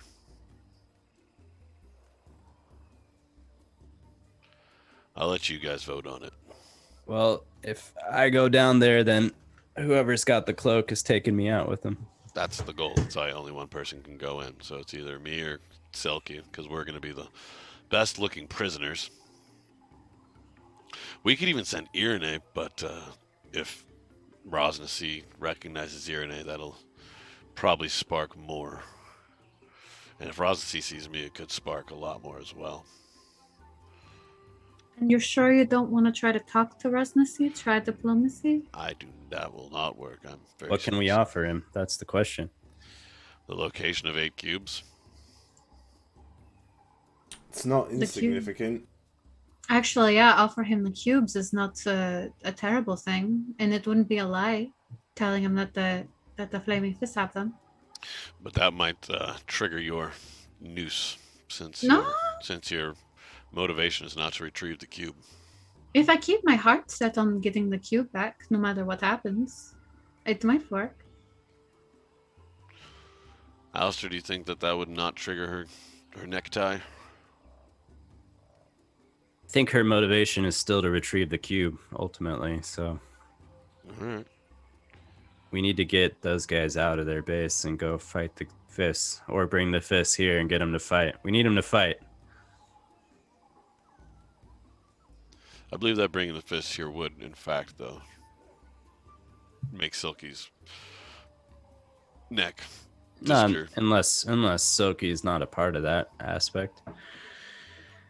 Well, Zagmira made it clear that we're supposed to bring the cube to her, not bring her to the cube. Otherwise, she would have just come here with us. So I really don't see how we're going to get Zagmira out here.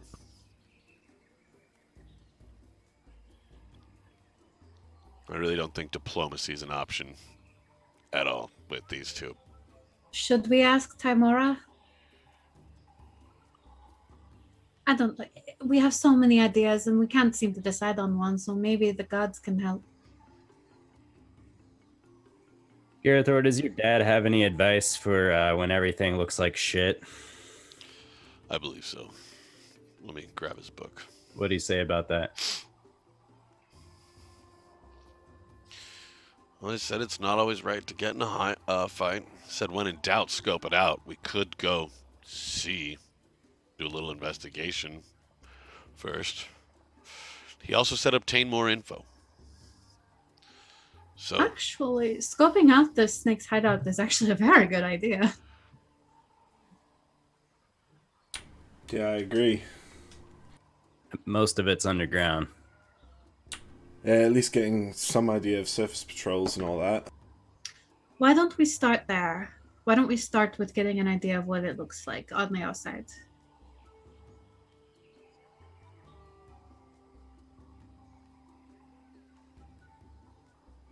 Would you like to go observe it for a while? See if there's any cracks in the wall that I can fit through, or any entry. Figure out where the. Do we know where the main entrance and exits are? Here's a question. How good is Yuan Ti's sense of smell? Was that mentioned in the book?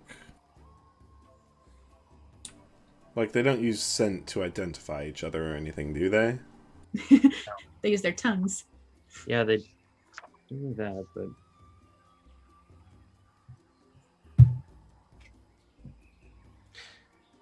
it seems like their society is very structured, and depending on if there is a reason to talk to another Yuan-Ti, they might just kind of pass by each other doing their thing. So it doesn't seem like there would be a reason, unless someone was acting out of order or something, then a higher up might start harping on them.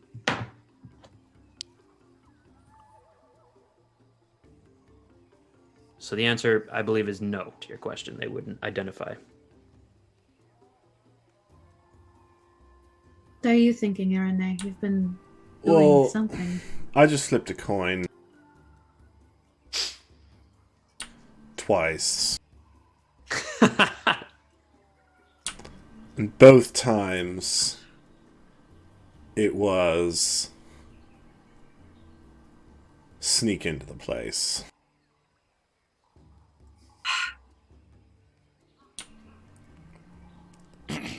But, like, make of that what you will, because as I've said, Tamora's a bit of a bitch. I really think we just send 2 people in, try to sneak around, grab the cube, and just cloak out. All right, Silky, we're doing this. All right, Garathor, may I have the cloak? It doesn't matter who wears a cloak, actually. But here you go.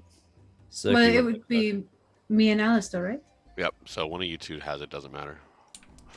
Just to confirm, Silky is a medium-sized creature, correct? Probably small, right? Kobolds are, I think they're medium. Fuck, I should have that. Yeah, I think they are small, actually, along with halflings. Google.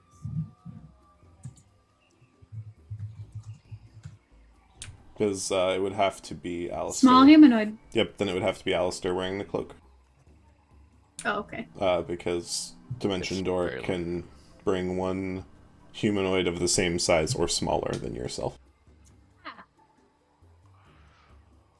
all right, Never so mind. Silky, I'm gonna take you to the prison, and we're gonna get lost on the way. Wait, literally? Well, probably, yeah, and in a kind of snide sense. Well, do we have a, according to your notes, do we have at least, no, we do have somewhat of an idea what's down there. Never mind. Okay. Well, plan. Where will Iranae and Garathor be? Where will you be when we are done? We'll be on the north end, just outside of the wall, in our little frog boat. All right. Maybe at the end of that road, instead of actually on the water, because those fucking crocodiles were not a fan of our boat last time. It's true. Well, what road? This one down here? This one Okay. here. That's gonna be kind of difficult to be. We could hang out right here, at the bottom of those stairs. Do we know if those stairs actually connect to the outside of the wall? You look at the stairs, it kind of seems like it could be an entrance to somewhere if it winds. Oh, never mind. I thought that was just going to the outside of the wall. Well, there does appear to be a gap in the wall right here. So we'll just have our boat right here, and then that'll be just a nice short little boat ride over to a to where we saved the grung. All right. Should we have a signal just in case we get in trouble and we need your help? Do we have something we can shoot off into the sky? A signal? I mean, y'all are gonna be Silky, if we get in underground. trouble down there, we're dead. So Kind of a one-way ticket. we better stick together, and we better scoot on out of there when stuff gets hot. Okay.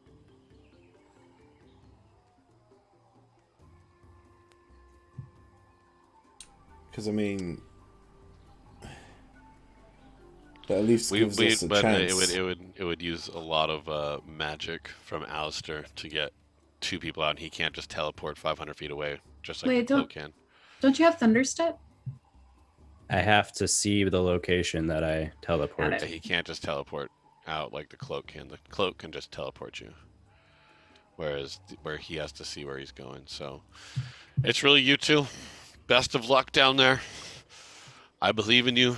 If anything goes wrong anyways, you can still just teleport out, even if you don't get the cube, and then we can reassess. Iranae, I don't see the benefit of putting us all in harm's way here, especially you guys don't have any disguises. And he hates us. Ross C hates us too. Plus, we're the two newest characters, so if we die, It's yeah. Realistically, we're trying to keep Iranae and Garathor alive. yeah, I think it's the most important that you stay alive. I'm just fighting. Every fiber of my being is screaming, "Don't split the party." We don't talk about chapter 1 of Dad's book, okay? I mean, I We don't really don't talk see. about it. I don't really see any other option. I don't. There isn't another option. That's Unless you can we could sit here till quickly- 9 o'clock trying to come up with a plan. Unless you quickly can tell us one reason why we should all be in there, and ideally maintain ourselves on the top level of things. how that would He's benefit looking- us. How about this? I'm not going in there.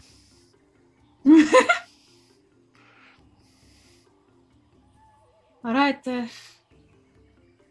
And put on this stupid cloak here. God, doesn't look good on me, does it? I think it fits you better than I expected, Alastor. It's a bit tight. Kind of choking on it. Well, you know, it's a cloak, so you don't have to wear it tightened. Wait, You can just wear it isn't around it your Also, waist it's a little magic item, so it moves to fit you. it's a little tight at first, but then it'll loosen up and it'll fit Yeah. comfortably. I hope so, man. I'm like looking for the button here, gonna loosen things up. All right, I'm going to bed. bit. Good night. Yep. Ah. I'm gonna spend the 4 hours that I don't have to sleep trying to draw a rough map of what they might encounter going down there using the 2 different books, assuming, Alastor, you'll let me use the one you have. Well, this book isn't going to be good for much, Iranae. It's got a very rough outline of things, but it's by no means comprehensive. But you can have the book. I don't need it. I'll do my best. I make no promises. All Now I'm going to bed. All right. right. Yes.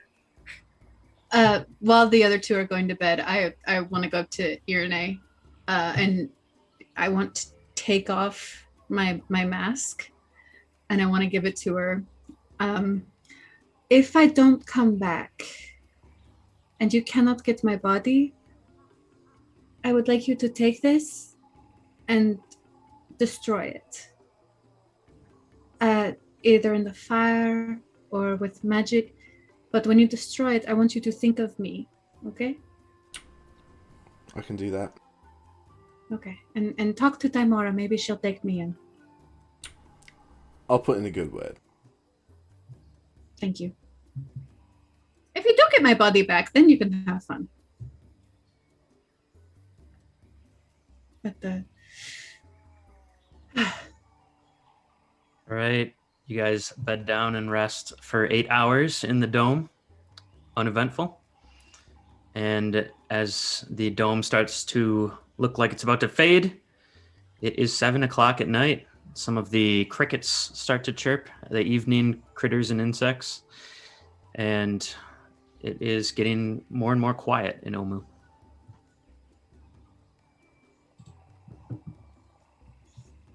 Onward and upward. Does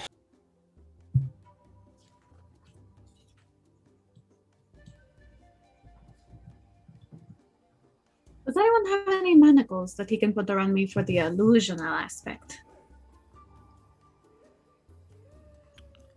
I didn't bring any. I mean, we've got rope. But they'll work.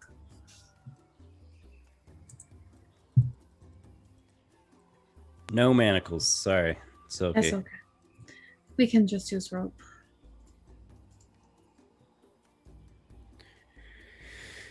All right. I'd tie a rope around Silky's arms, her wrists.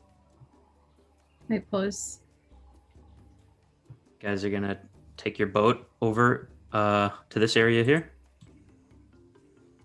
on the western side. And we're going to be Yeah. right here. Whoops. We're going to be right here in these bushes, kind of.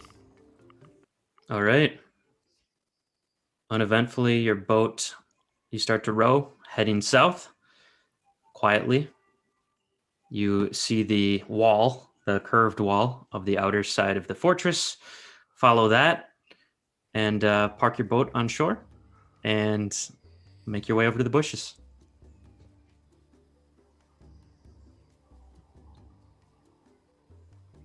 Alright, was I able to draft out any kind of, like, at least partial hypothetical map? Most of them are guarded by some kind of gate at the beginning. There's some kind of major religious cathedral-like area towards the center. There's always a pit for prisoners somewhere. And there's other various corridors, resting areas, nesting, armories, things like that. Usually on the outskirts of this cathedral-like central area.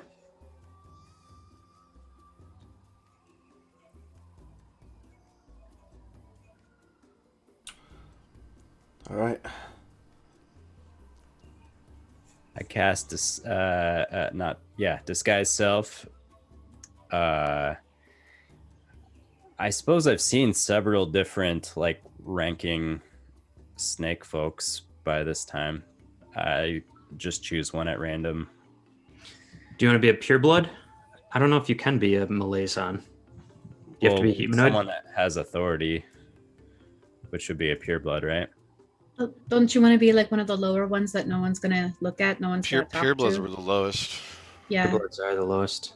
the, Well, the sneakiest. Whatever ranking I assume would have the authority to march a prisoner down to the stocks, or if Prisoners, right? Prisoners could be brought by anyone. If they found a prisoner in the city of Omu, it probably wouldn't. Yeah, it could be any level. All right, I'll just. Man, I'm not going to be able to get access anywhere important if I'm not looking important.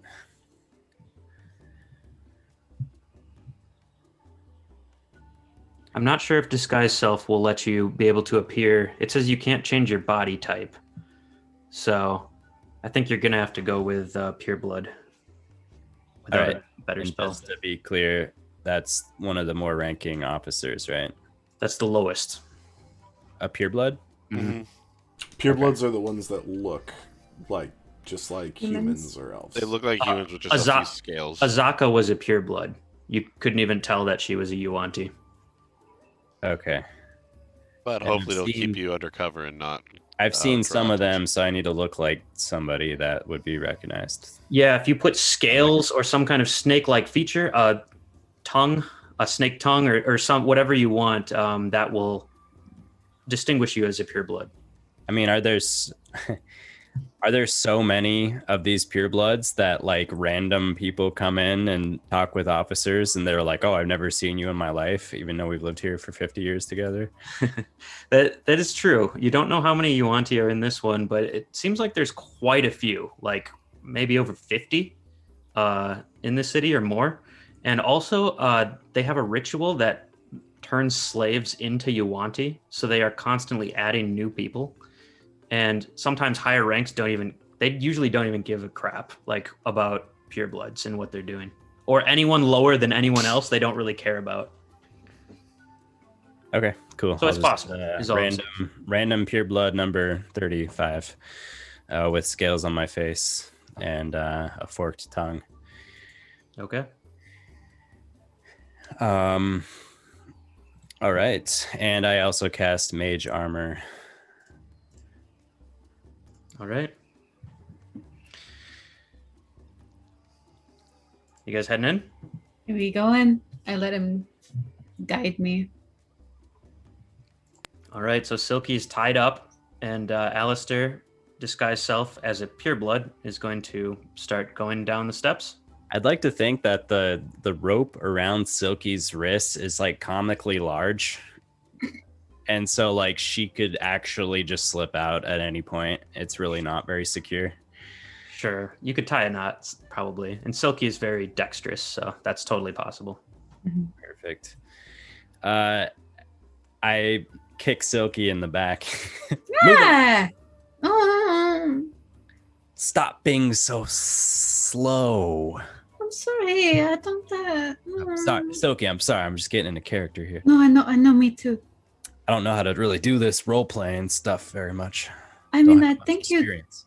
I think honestly, if you just are quiet and not try to be noticed, you'll do great. All right, I'll try to do that. Maybe after this is all done, I can join a weekly group and just work on that role play and improvisation. You never know. We Good move storytelling. forward. All right. As you guys approach the stairwell, which you gather is the entrance, if it curves down, you start to see actual snakes coming in and out of the stairwell. Maybe like every minute or so, you see a snake like slither out, and then it turns into like pure blood, like a humanoid, and then walks off kind of into this compound. And then maybe 2 minutes later, you see a pure blood walk and then turn into a snake and slither down into the stairwell. If you watch it for about 3 or 4 minutes. Okay. I just got a really stupid idea. I whisper to Alastor, like super quietly, and this can just be a joke if you're actually gonna make me roll to be quiet. But I just want to say I could just eat one of the snakes if worse comes to worse. Like literally, I could just pick up the snake and eat it. Silky, I think that's a superb idea. Is that something? I'm so nervous. Let's go. All right. You guys make your way down the stairs, and as you do so, it gets darker and darker. You guys both have dark vision, so slowly your dark vision starts to kick in.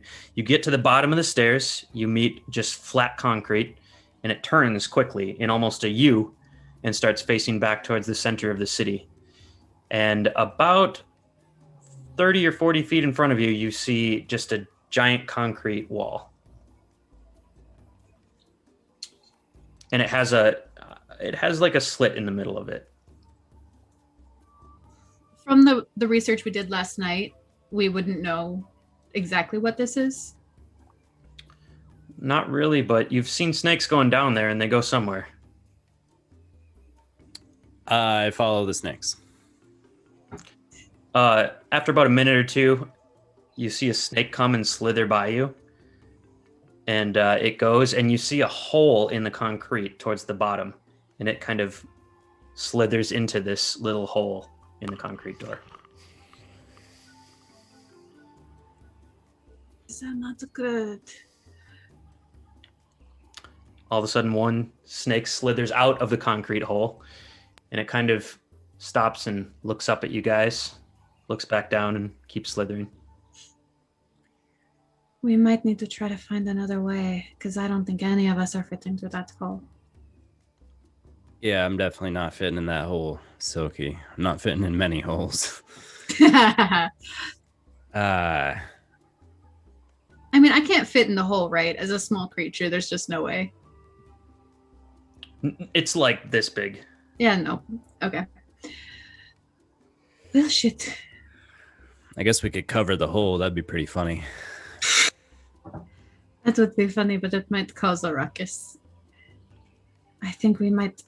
Another snake slithers out of the hole. I'm sure there's going to be another entrance. We got to act like we know what we're doing here, Silky. So Alright. let's continue. turn around and go another direction. Can you point on the map exactly where we're at, please? Right here? Okay, so those stairs don't... it's lower than the wall, right? We can't see those stairs? Yeah, it went down below the ground, probably about 20 feet. From my vantage point right now, how come I cannot see the stairs? Or where would the stairs be? Or are there stairs? So the stairs start up here, and then they go down here. And you're about 10 feet below the ground by the time you're at that area. And it goes down below the wall, and then does a U-turn. That's where the hole is? Where the tiny hole? Yeah, after it does a U-turn and curves back. So descending the stairs, that's when we reach a tiny hole, which we cannot enter. Correct. Okay. Don't know where to go from here, Silky, but let's just turn around and keep moving. We try a different path. Okay. You want to start exploring the city? Yeah. Mhm. Let's go. Yeah, just up north a little bit, see what those buildings are about. Okay. Iranae and Garathor, what are you doing during this? Waiting. We have found some nice bushes and gotten down in them to conceal ourselves from any prying eyes as much as possible. Okay. Just kind of hanging out. I'm sharpening some wooden shivs. Okay. Yeah, I'm keeping an eye out for any patrols or anything. All right. Make a perception check, Iranae. And Silky and Alastor make an make a perception check. Let's do perception.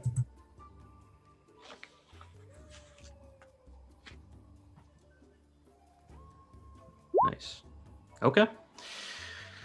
So you guys are looking around. You're looking in these buildings. Iranae, you don't see much. You're scoping out trees and all these. You're trying to look for an area that might be considered a second entrance to this. You don't see anything in the buildings, and you start to head north a little bit, and you go by the water's edge. After peering for a while near the water, I'll say, Silky, you notice that there seems to be a current in the water that seems to be heading towards underground and towards the center of the city. It's a weird current. Like, most of the water is kind of hanging out in this bay area, and then it seems like there's an interesting, weird water current. I relay the information to Ignatius, and does it look like how strong is the current? Like, does it look like if I swim down, I could swim back, or is the current pretty darn heavy? It's up. You're up on kind of a hill when you see this, and look down, and it looks kind of like a dark passage that looks pretty small, but perhaps you could fit into it, or even fit a boat into it. But if you go down towards the edge, towards the bank, you can look around, and it indeed looks like some kind of a hole passage. Look at it. Relay the information. I mean, I can breathe underwater, so I'm okay. Do you want to try? Should I go and see what it's about and come back?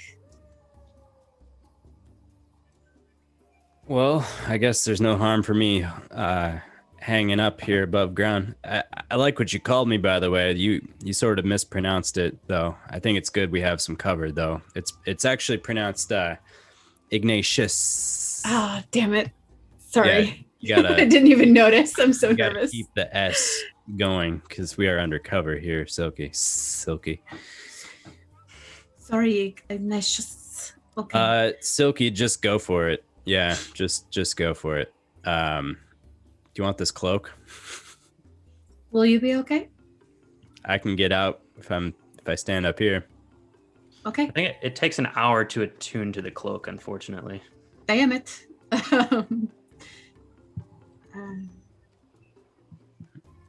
So you're thinking about diving underwater and seeing if that takes you where you need to go? Yes. I could just go take a look, come back, or we could leave and I could... Well, let's keep looking around, Silky. We got so far impossible hole and then water hole, so I don't know about these options. Okay, we do a little more look. Okay. You guys start to head further east through these buildings. You see what appears to be some patrols looking around. You see some small snakes slithering around. You see bigger snakes, like almost boa constrictor sized snakes that are slithering there. It just seems like a mess of humanoids, snakes, big snakes and small snakes in this area. They don't seem to be paying too much attention to you.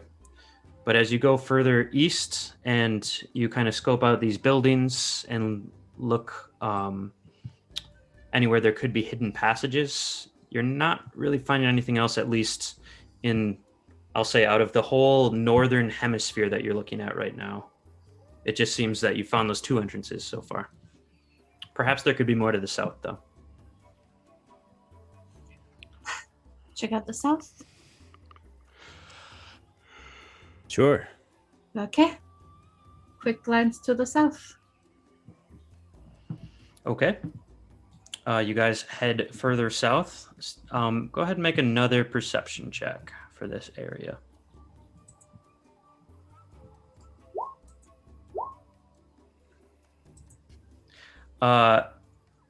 Okay.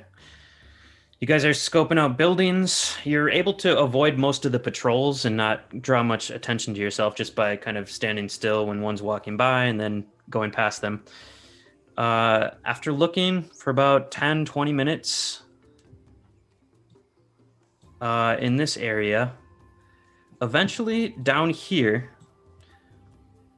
you do see some bushes and you push those aside, and it does reveal a more secretive passage that it would appear than the one that you originally had gone to the north. Not necessarily the water current one, but the staircase. What do you think, Mr. I'm just gonna call you Mr. S. What do you think? Perfect. Yeah, I like that way better. It looks like a secretive passage. Is that what you said? Yeah, it's a cave that leads down, and then you just kind of pushed some it's some trees and bushes aside, and it's like, there's a cave that leads downward. Silky, I'm tired of searching around this damn base for a way down. So let's do it. Okie dokie. Down we go. I suggest we go stealthily, because this doesn't seem like a place that the snake would bring a prisoner. I like your thinking, Silky. All right. Make a stealth check, both of you.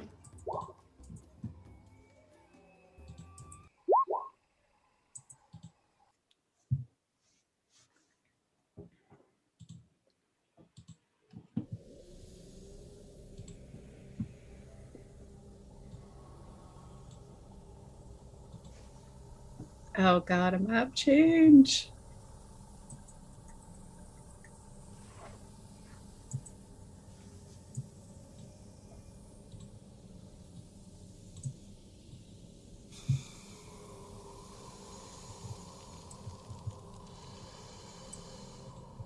If you head down to the south of this map here,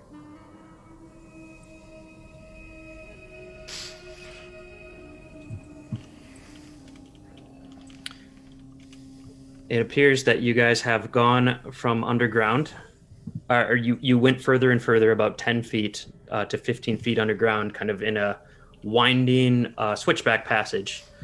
And there seems to be a tunnel ahead of you, which curves off to the right. And it smells damp and moldy and dank in this area. You feel kind of a watery, like, high moisture presence in front of you. Well, Silky, I never much minded about dank smells. Let's continue. Let's do it. If only I had given you my dad's book and you could have read Exploring in the Dark in Dark, Moist Places. Gross. If only you were here to lodge that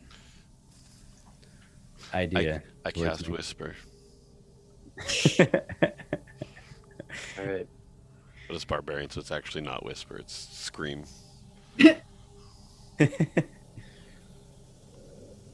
Oh, goodness.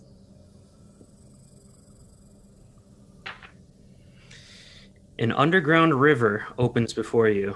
Stalactites hang low over its surface, and dripping water echoes in the dark. You see two boats in front of you, tied up. One of them has a bell on it. To the north, you see a door.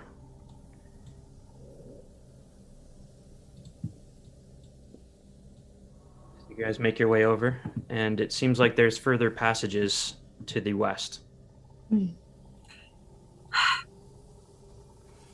I don't know about you, but this is turning bigger than I was expecting it to.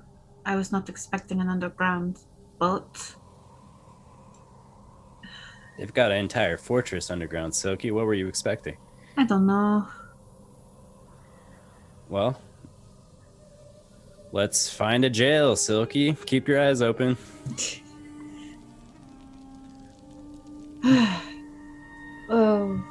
You said there's a door to the north? There is. Okay. You want to go open that door? Do I? Can I put my ear against the door and use my ginormous ears to try to hear if there's anything beyond? Sure. Do you have advantage on, or just make a perception check? Yeah, no advantage. I just ears. Sure. Yeah. Make a perception check. Nice. Ahead of you,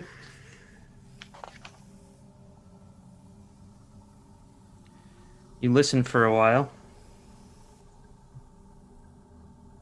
You don't hear any sounds.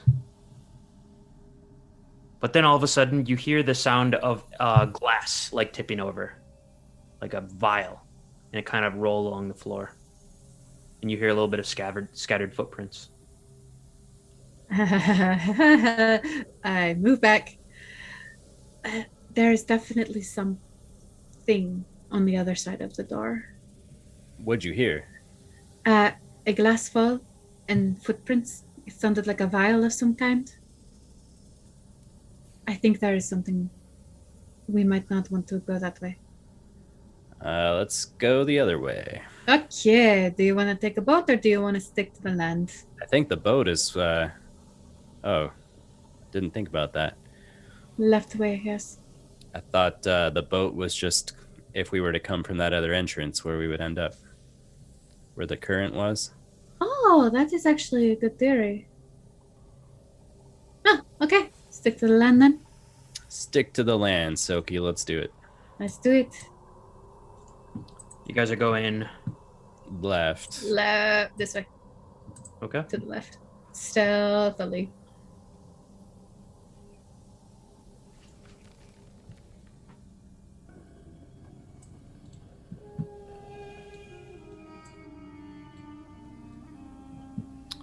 You guys make your way around this curve. And as you get up in this area here, and look into this passage,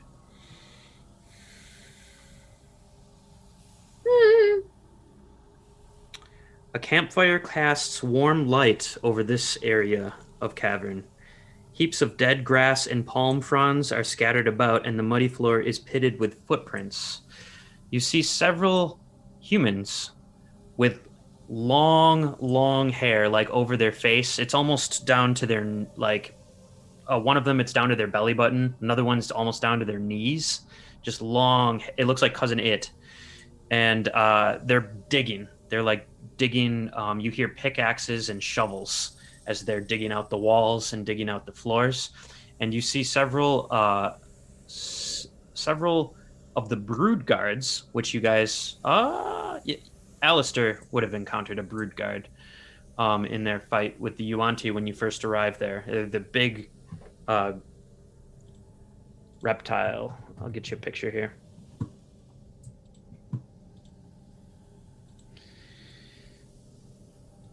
Oh, God. Yeah, there's 3 of them, and they seem to be looking at the prisoners and kind of snapping at them when they're not working hard enough.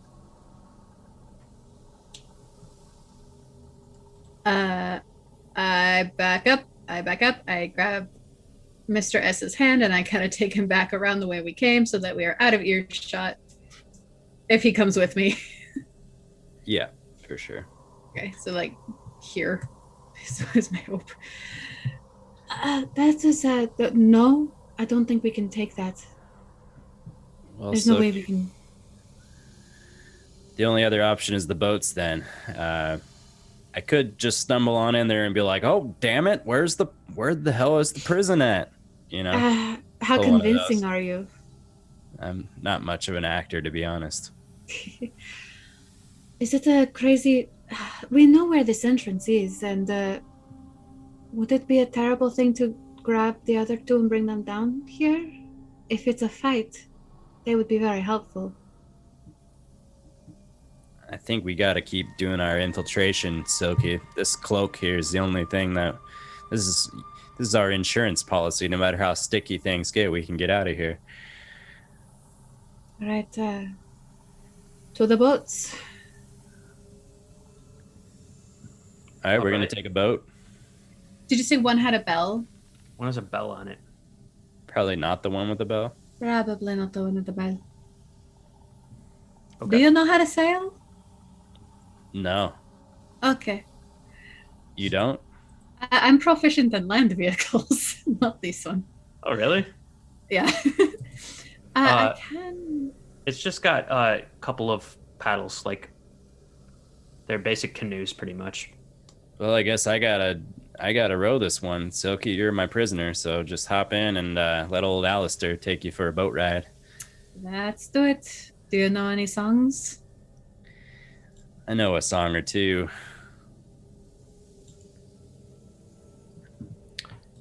All right. It's a great song. Oh, you want to hear a song? Oh, yes. Quietly. Okay. Begin to row the boat, and as we depart from the bank, I start singing, paddle, paddle, paddle your boat gently up the stream. Oh my God, the icy dicks and snakes are on our asses. I just made that up, Silky. I tap my claws together. It's Maybe a good there's- improvise. Thank you. Maybe there's something to this. Maybe I should start playing the flute. Have you considered barding? Not till this moment, right here. Maybe this is my ticket to fame, Silky. I just put on this disguise here and start singing to people.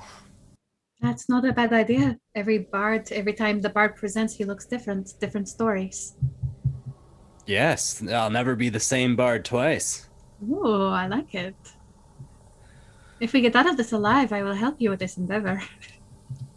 Well, thank goodness. But if I don't make it out alive and you do, you better write something about this bard business in my book. The one on your skin? Oh yeah. Okay. I'll come back for your skin.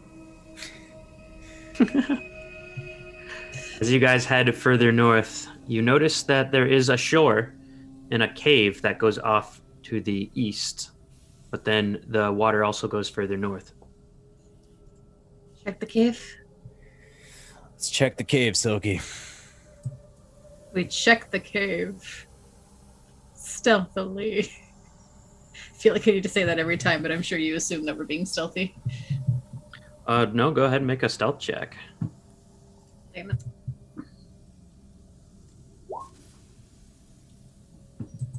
All right. Ooh.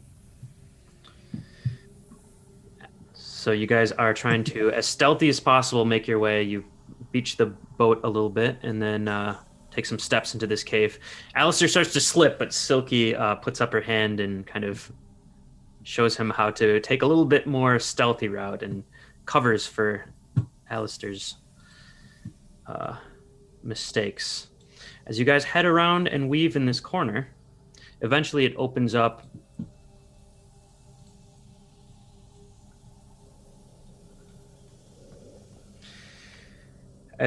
Before you walk into this room, we'll say you're right outside here. The passage widens into a cavern filled with fungi. Toadstools, puffballs, and other tuberous growths cover the walls and floor. Against the far wall, a malformed skeleton lies buried under a patch of buttery mold. A brass key hangs around a neck. So there's just fungus and mushrooms and all sorts of weird things in this room. And then there's a dead skeleton laying amongst the fungus, and there's fungus growing on the skeleton. And you see a key around its neck. Mr. S. I don't want to go into the mushroom room. Don't you have something that can get things from long distances? I do indeed. I cast Mage Hand and try and get the key around his neck. Okay. Make a sleight of hand check for your mage hand to see if you can. Can I help him by like trying to figure out exactly where he should go? I don't know. I want to try to give him the help action. Please. You're pulling this key, and it's like, it seems like it is a necklace that is smaller than the head, and you're trying to pull, and it like is almost like a hangman, like a noose, and it's just not coming off. All right, wasn't meant to be. I don't want to go in this room. Back to the boat. I mean, I have something that I can do that can cure me from poison. Well, actually, let me double check that before I say anything more. Blinded, death, and paralyzed. Yeah, poison. Do you think that these mushrooms will just cause poison or something else? I assume I know that mushrooms tend to be hazardous in some situations, DM, but for the look of these particular ones, can I gain some information? Sure. Maybe I recognize these ones. Make a nature check. It's hard to tell. You see not only mushrooms, but also some like tuberous things and things that you don't recognize. You know that poison is definitely one of the consequences, but there also can be spores and diseases and other things that can happen as well. Acidic fumes, all sorts of various things. Silky, the hazards are numerous. We should continue on. Okay. Who knows what that key is good for anyways? Probably nothing important. I mean, I do have advantage on checks against inhaled poisons because of my necklace. Silky, so we can come back to it if we need to. Silky, if you want to do it, I won't stop you. Let's keep going. I feel like Iranae and Garathor are getting bored, so let's go. We get back in the boat, heading north. All right. You guys head further north. You can go back and get them if you want. If we need it. Oops. All right. You are feeling at this point that this is definitely some kind of an unused secret passage, and you haven't seen any snakes going in and out so far. All right, as you head further north in your boat, an underground river widens to form a flooded grotto. To the west, a pebble-strewn bank rises to a door recessed in the cavern wall. Near the middle of this lake is just hundreds and hundreds of bones. Like it's almost an island of bones with a rock kind of protruding from that.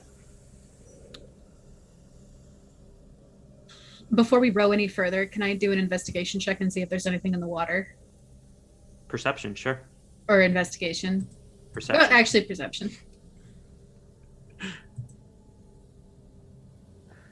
You stare into the water. It seems very deep and very dark, and it's hard to see anything. At this point, you're not seeing much, but you do get the sense that it's deep. Silky, those bones aren't looking very good. They're not. I know you said no, but this is turning out to be a lot less Yuan-Ti than we were expecting. I really think it wouldn't be a bad idea to grab the other two and try to bring them down here. I don't know. This is getting a lot. If we keep exploring down here, we're going to find them eventually. What would the benefit be of having two people stuck here, two of our party stuck here, when inevitably a conflict's going to break out?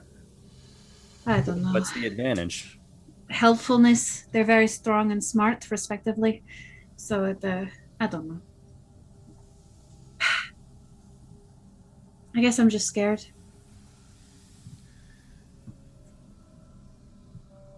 You guys are Continuing forward. okay. You guys head up to this island, and now you just see bones.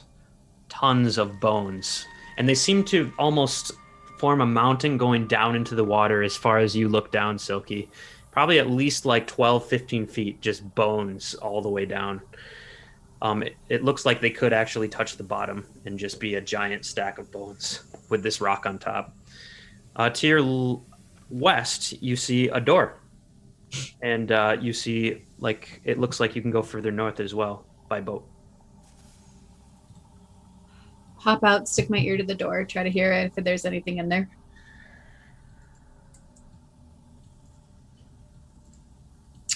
Perception. Yep. 17.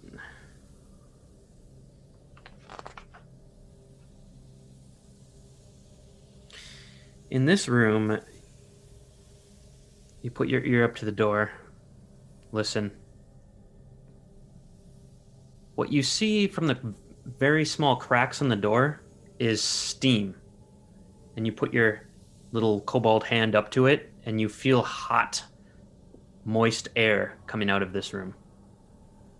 You don't really hear anything at the moment. It's pretty quiet. It's almost like clouds of steam kind of emanate from the cracks of this door. It's like a sauna or something. I don't hear anything, so this might be a safe room to check out. You want to try the door? I wiggle the handle. Is it unlocked? It's locked. Ah.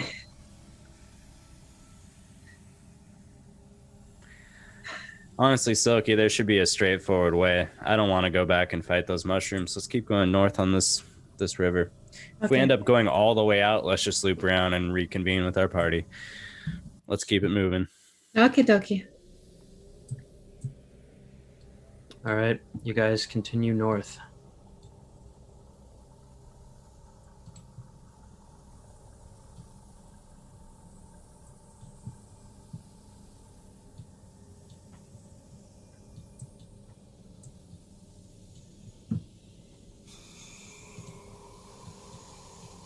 So you guys get to about here. To the north, it seems there is indeed a current that is coming towards you. And you kind of see it flowing into this underground river. Perhaps that was the current of the other entrance that you saw. But to your west, you do see a bank. And it appears to open up into a larger room. Let's check this one out, Silky. Okie dokie. We stealthily move into that space. Yep.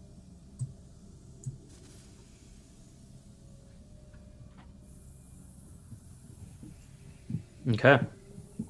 As you peer into this room, you kind of park your boat, we'll say, over here.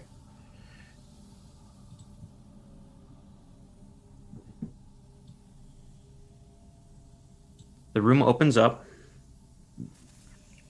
and you see two more... Oops.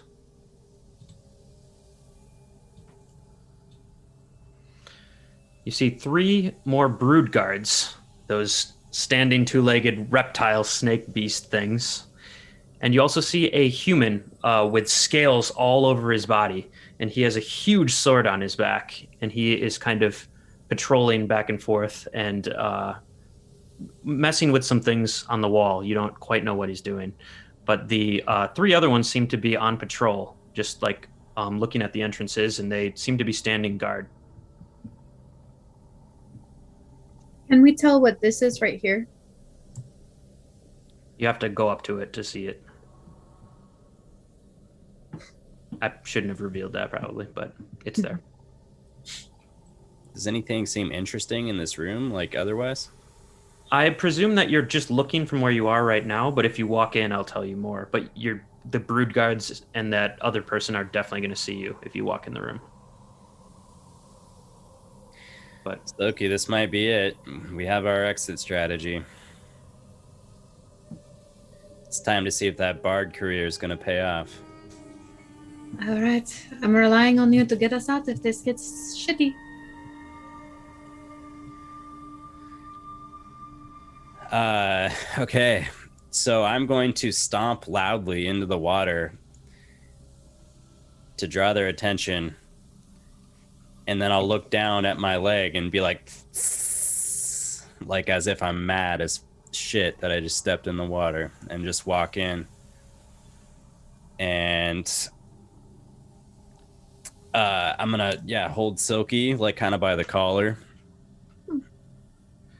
and just see what their reaction is. Okay, the brood guards only speak. They speak the purebloods will sometimes speak in common. The brood guards speak prominently or mostly in Draconic. So I know Draconic. Okay. Wait, But do I you're know Berserker. Draconic? I do know Draconic. Damn it. I know Draconic. You do. Ooh. That will help a lot.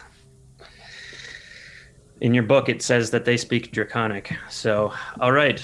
You walk into the room, and all three of the brood guards immediately whip their heads, and this human with the huge sword approaches you and starts saying in Draconic, "What are you doing? This part is forbidden." I thought this was the prison. I'm really confused. I get lost in this labyrinth. Idiot! Be on your way. And he turns back and takes his post again, keeps messing on the wall. Yeah, but maybe you could point me in the right direction to the prison. He unsheathes his sword and says, "How dare you speak to me?" And he just looks at you. Starts walking towards you. I bow and begin to enter the boat. Throw Silky in there and go northwards. And I'm assuming we didn't get into the room at all, so we weren't able to totally see anything else in there. I'll say you guys made it one square closer before he kind of you drew some attention, because it was the splashing of the water that drew their attention. You do see this seems to be some kind of ornate chamber. There is a very fine rug on the ground, and you see some kind of a giant, almost chair or throne up to the north. And you see ornate art all over the wall depicting different serpents and in different positions of varying sizes. And that's what you can glean just from your glance. Northward. Back in the boat? Yes, check out the north. All right. You guys head north. And I'm not going to...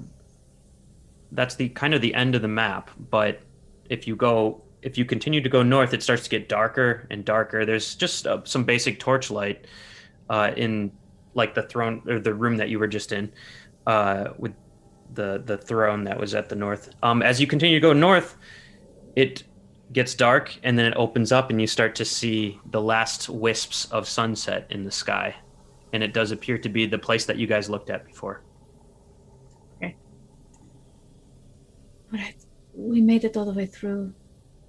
Should we go back and check out the rooms that we skipped, or should we regroup? Well, we gained information. This place seems notable. Which rooms did we skip? I guess the other place would be the where they're digging over there. If we want to try and make our way past those guys. The digging, and then there was the room with the hut, with the steam, and I'm assuming that we need the key to get that open. Need the key. Was there a keyhole on this door? Yes. Or was okay. I can try to get the key, or we can try to talk to those you want to get us through. What do you think, Alastor? You're gonna be the one doing the talking, so I will let you. I don't mind trying to get the key. And checking out the hot room.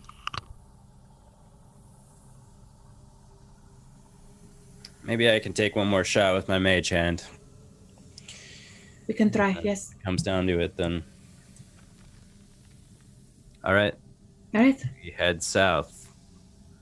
Okay. If One anyone more. looks over at from that one sacred room, I just like salute as we go by. Okay. Based on what you've read, it's best to just not make eye contact with anyone above your level. Yeah. But it's probably best to just not do anything at all and just look down and go to where you're supposed to go. All right, you guys head south. You pass the Island of Bones again, and you make your way over to the fungi room. You want to sit at the edge and try to do Mage Hand again? Yeah, that'd be great, if possible. Okay.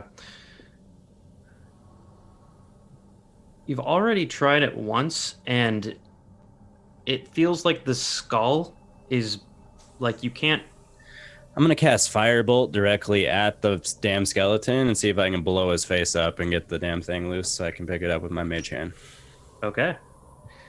I'll say it's a cantrip, and after blasting away its neck for a little bit, eventually it does set fire and give way, and you see the head just kind of clunk, clunk, clunk, clunk, roll down.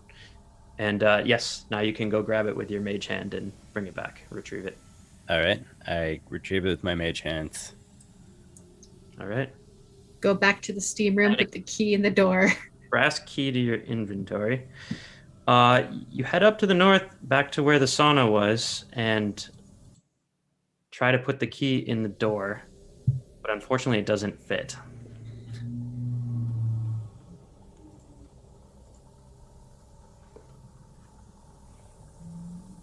Other snake room.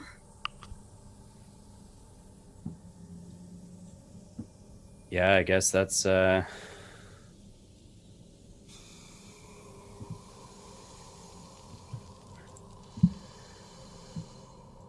guess that's what we gotta do.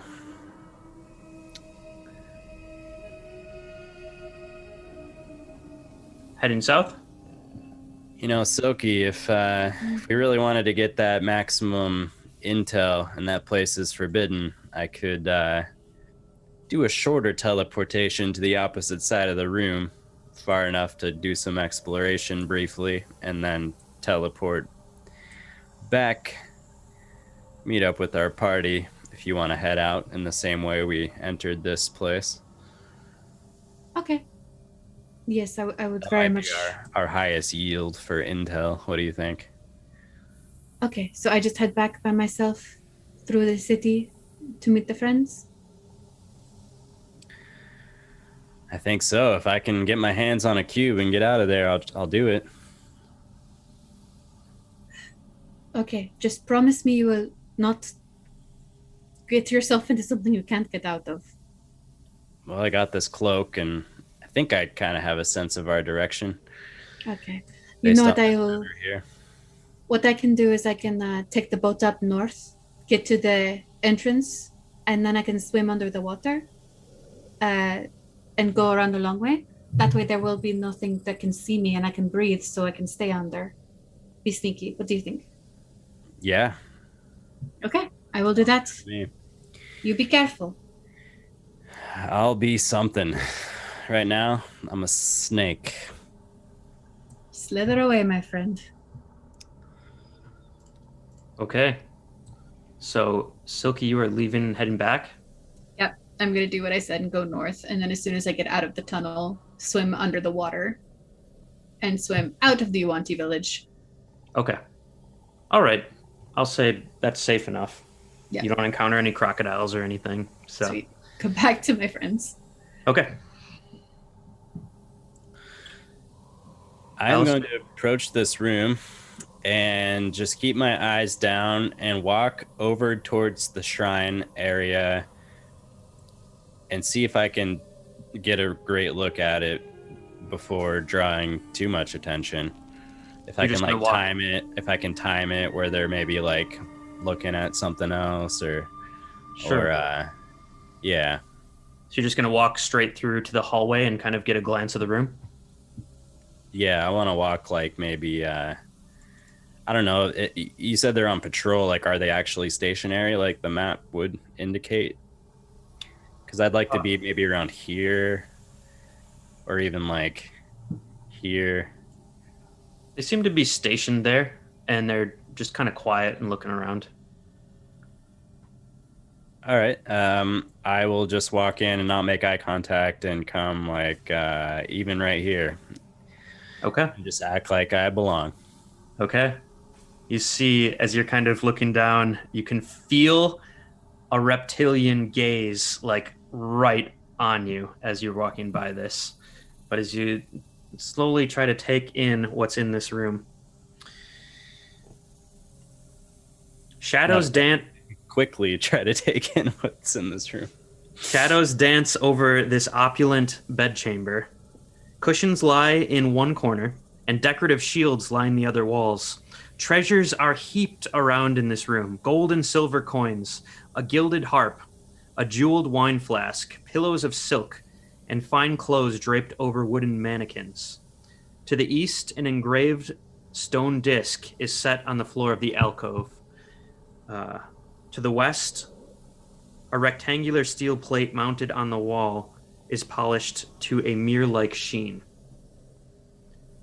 That's a little bit further north there. But up, as you walk straight into this chamber, and look north, you do see a throne, and you see two half snake people on each side of this throne, and they seem to be talking in Draconic, like whispering very quietly in hushed voices. But what you do see on this throne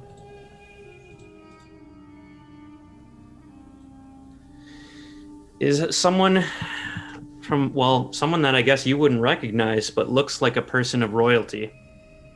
Has a giant snake-like tail, is almost twice as big as any of the other snake people that you've seen thus far, and is coiled up on this throne. For his upper torso, you see bandages, like all over him and around his face. And you only see like two slits, where it's almost like a snake mummy. And he seems to be just whispering quietly as these two other snake people are talking to him back and forth. And you're like making your way over right now. Looking at him, in this space generally, is there any cube that I can identify? Make a perception check. It's going to be tough, but with that, you scan the room, and you're pretty sure it's not in here unless it's on this giant snake's person.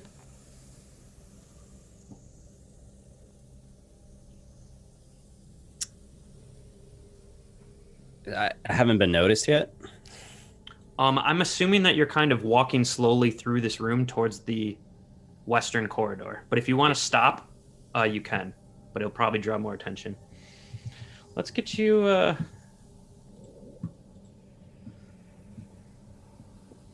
nice picture of what you see there on the throne. He doesn't look that tough. His snake body looks like it's freaking armored, though, and it's huge. Like, just this massive snake bottom side to him. Maybe a little bit tough. Yeah, maybe. All right, you make your way over to the west. And you see a hallway with another double set of doors at the end of it. What the hell? I'll continue walking down the hallway and just open up those doors, see what happens. Okay. You walk by, and like I said, it seemed like those brood guards' eyes were just piercing you, but they didn't seem to do anything as you kept going.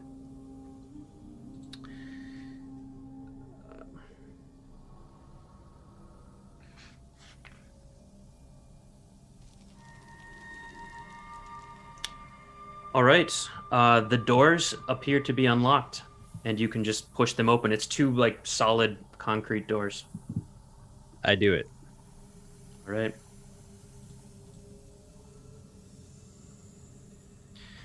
You push the doors open, and they move very slowly, but they eventually open. And it opens up to a gigantic cathedral chamber as you poke in your head and take in this huge sight.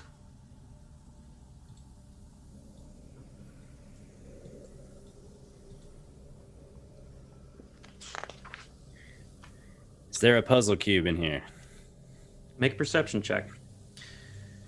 An underground cathedral opens up before you.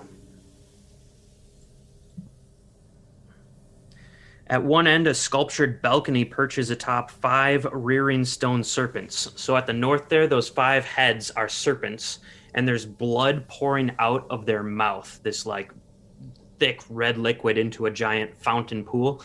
And then from that pool is a narrow channel which forms into a giant central pool. South of the bowl is a mezzanine, prominently situated atop a cauldron of steaming broth that exudes fleshy odors.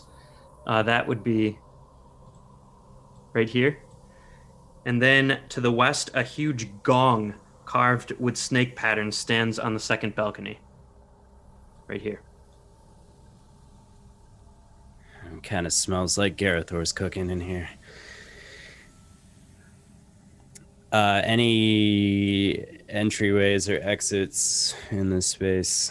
Looks like if you go, Yeah. there is one to the south, down, which goes down a little ways, and then there's also one to the west. Can you describe once more what's up in this space? Is that the gong, or is this the gong? That's the gong. The northern space is a raised balcony, and then it has 5 snake heads with blood pouring out of their mouths. I can't see what's on the balcony. No, it's 40 feet in the air. Okay.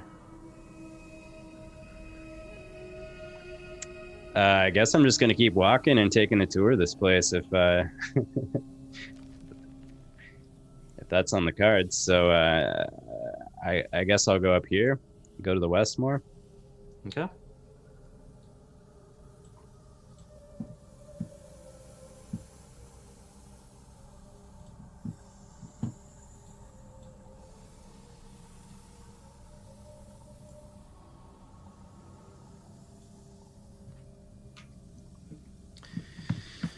As you walk in this room, you see more brood guards. The reptile on 2 legs. They seem to be sniffing the air and kind of moving around on patrol. You also see a Malazon, who's got the lower half of a snake, much like Raz in a sea, and the upper half of a human. And he's fat. Like he has this huge gut, and he's munching on jerky. And he's throwing other bits of meat over to these creatures that you see against the wall. And these creatures seem horrifying.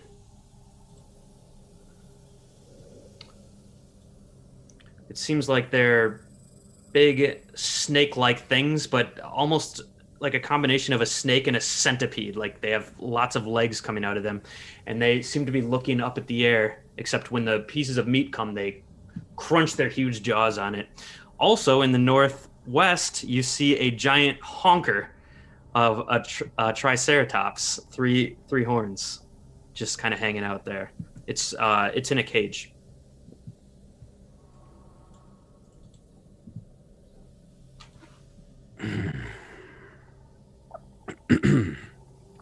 Probably no puzzle cubes in there, I assume. I'm gonna head back this way to the south. Okay.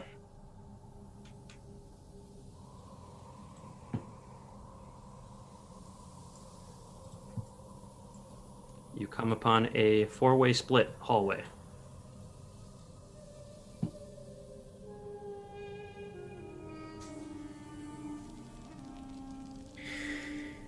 I go to the east. Right. To the east, you find a door, and it is locked. I go to the south.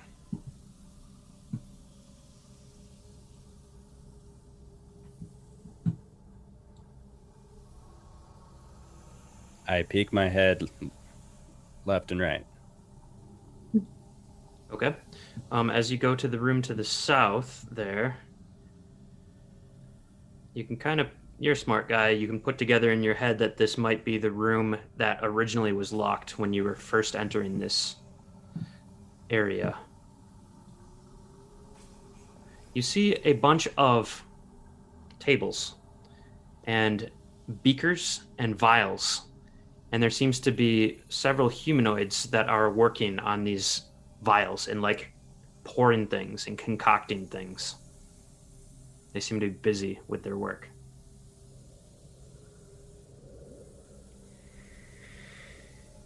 And is there anything to this direction in the west? There's a hallway to the southwest and just straight west as well.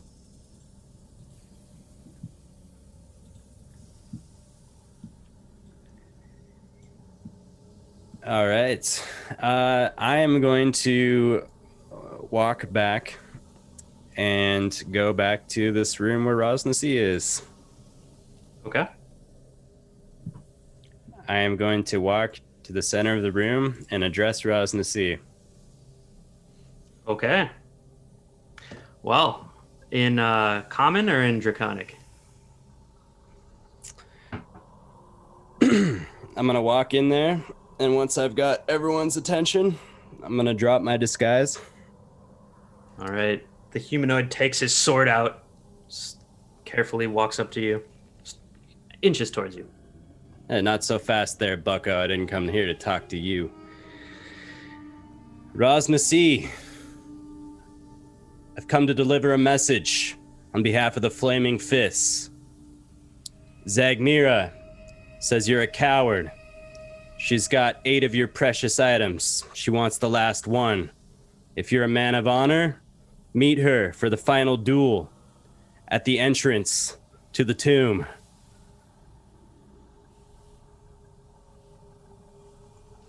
He just stares at you. And he looks down at the guard. He says, "Who is this?" My name is Alastor Eltan.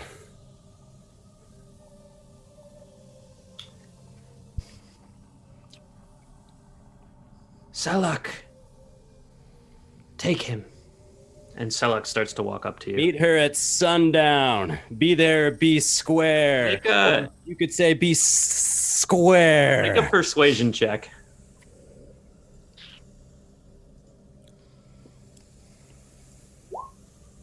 With advantage because of my snake slang. Snake slang. All right. I want to cast lightning bolt then. Oh, Okay. You want to roll initiative? No, I want to use my dimension door cloak and get the fuck out. thank you. Oh my god. I cast it, or I use that immediately after I say square, and then I just. And you see Rosnasi hold out his hand. Counter spell. Damn it. On You my are cloak? nowhere. On the cloak? On the cloak? allows you to cast a spell. Where do you think you're going? Oh, good. And Selak comes and puts his hand on you. To the pits. I'll deal with him later. And I'm gonna Selak, use Misty Step if I can, and just go to the water, I suppose. Is there a boat still there? as you cast Misty Step, once again, he raises his hand and counterspells it.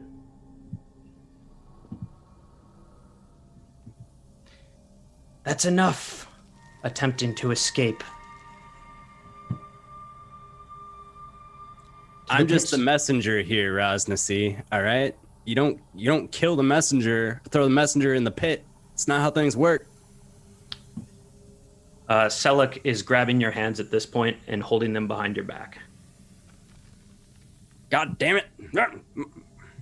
All right, and he starts to take you to the west. And he does go and he signals to one of the Malaysons, and they grab manacles off the wall and put them around you. Sweet. All right, I'm going to the pits. Okay. He takes you up to first to the west and then to the north around, I'll go ahead and reveal this for you.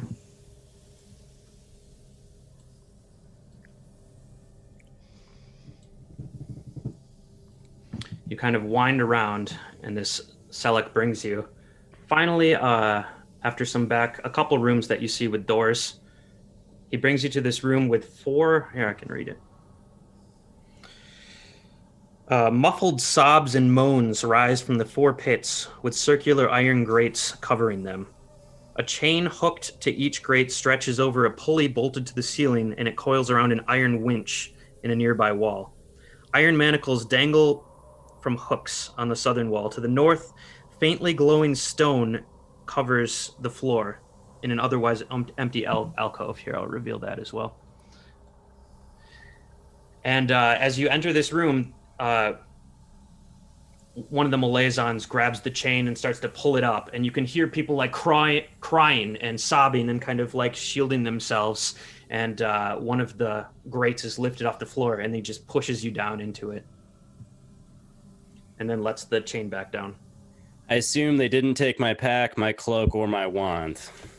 They did not.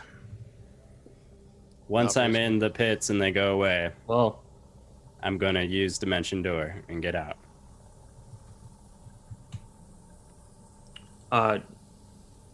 do you have that prepared? It's my cloak ability. Oh, that's only once a day. Oh, sweet. Okay. I'm going to sit quietly, crisscross, and twiddle my thumbs and think about my poor decisions. And with that, we will end tonight's episode, as the mission has shifted now from a reconnaissance plan to a rescue plan. Outside, you guys wait, and you wait, and you wait. No Alastor. No Alastor. You're starting to think something has gone wrong. And that's where we'll end and pick this up in 2 weeks. All right. Well, you heard it, folks. 2 weeks from now, we'll see what happens here.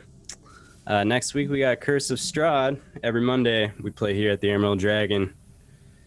Folks, be safer than Alastor was out there. Until we see you next time. Peace. Peace.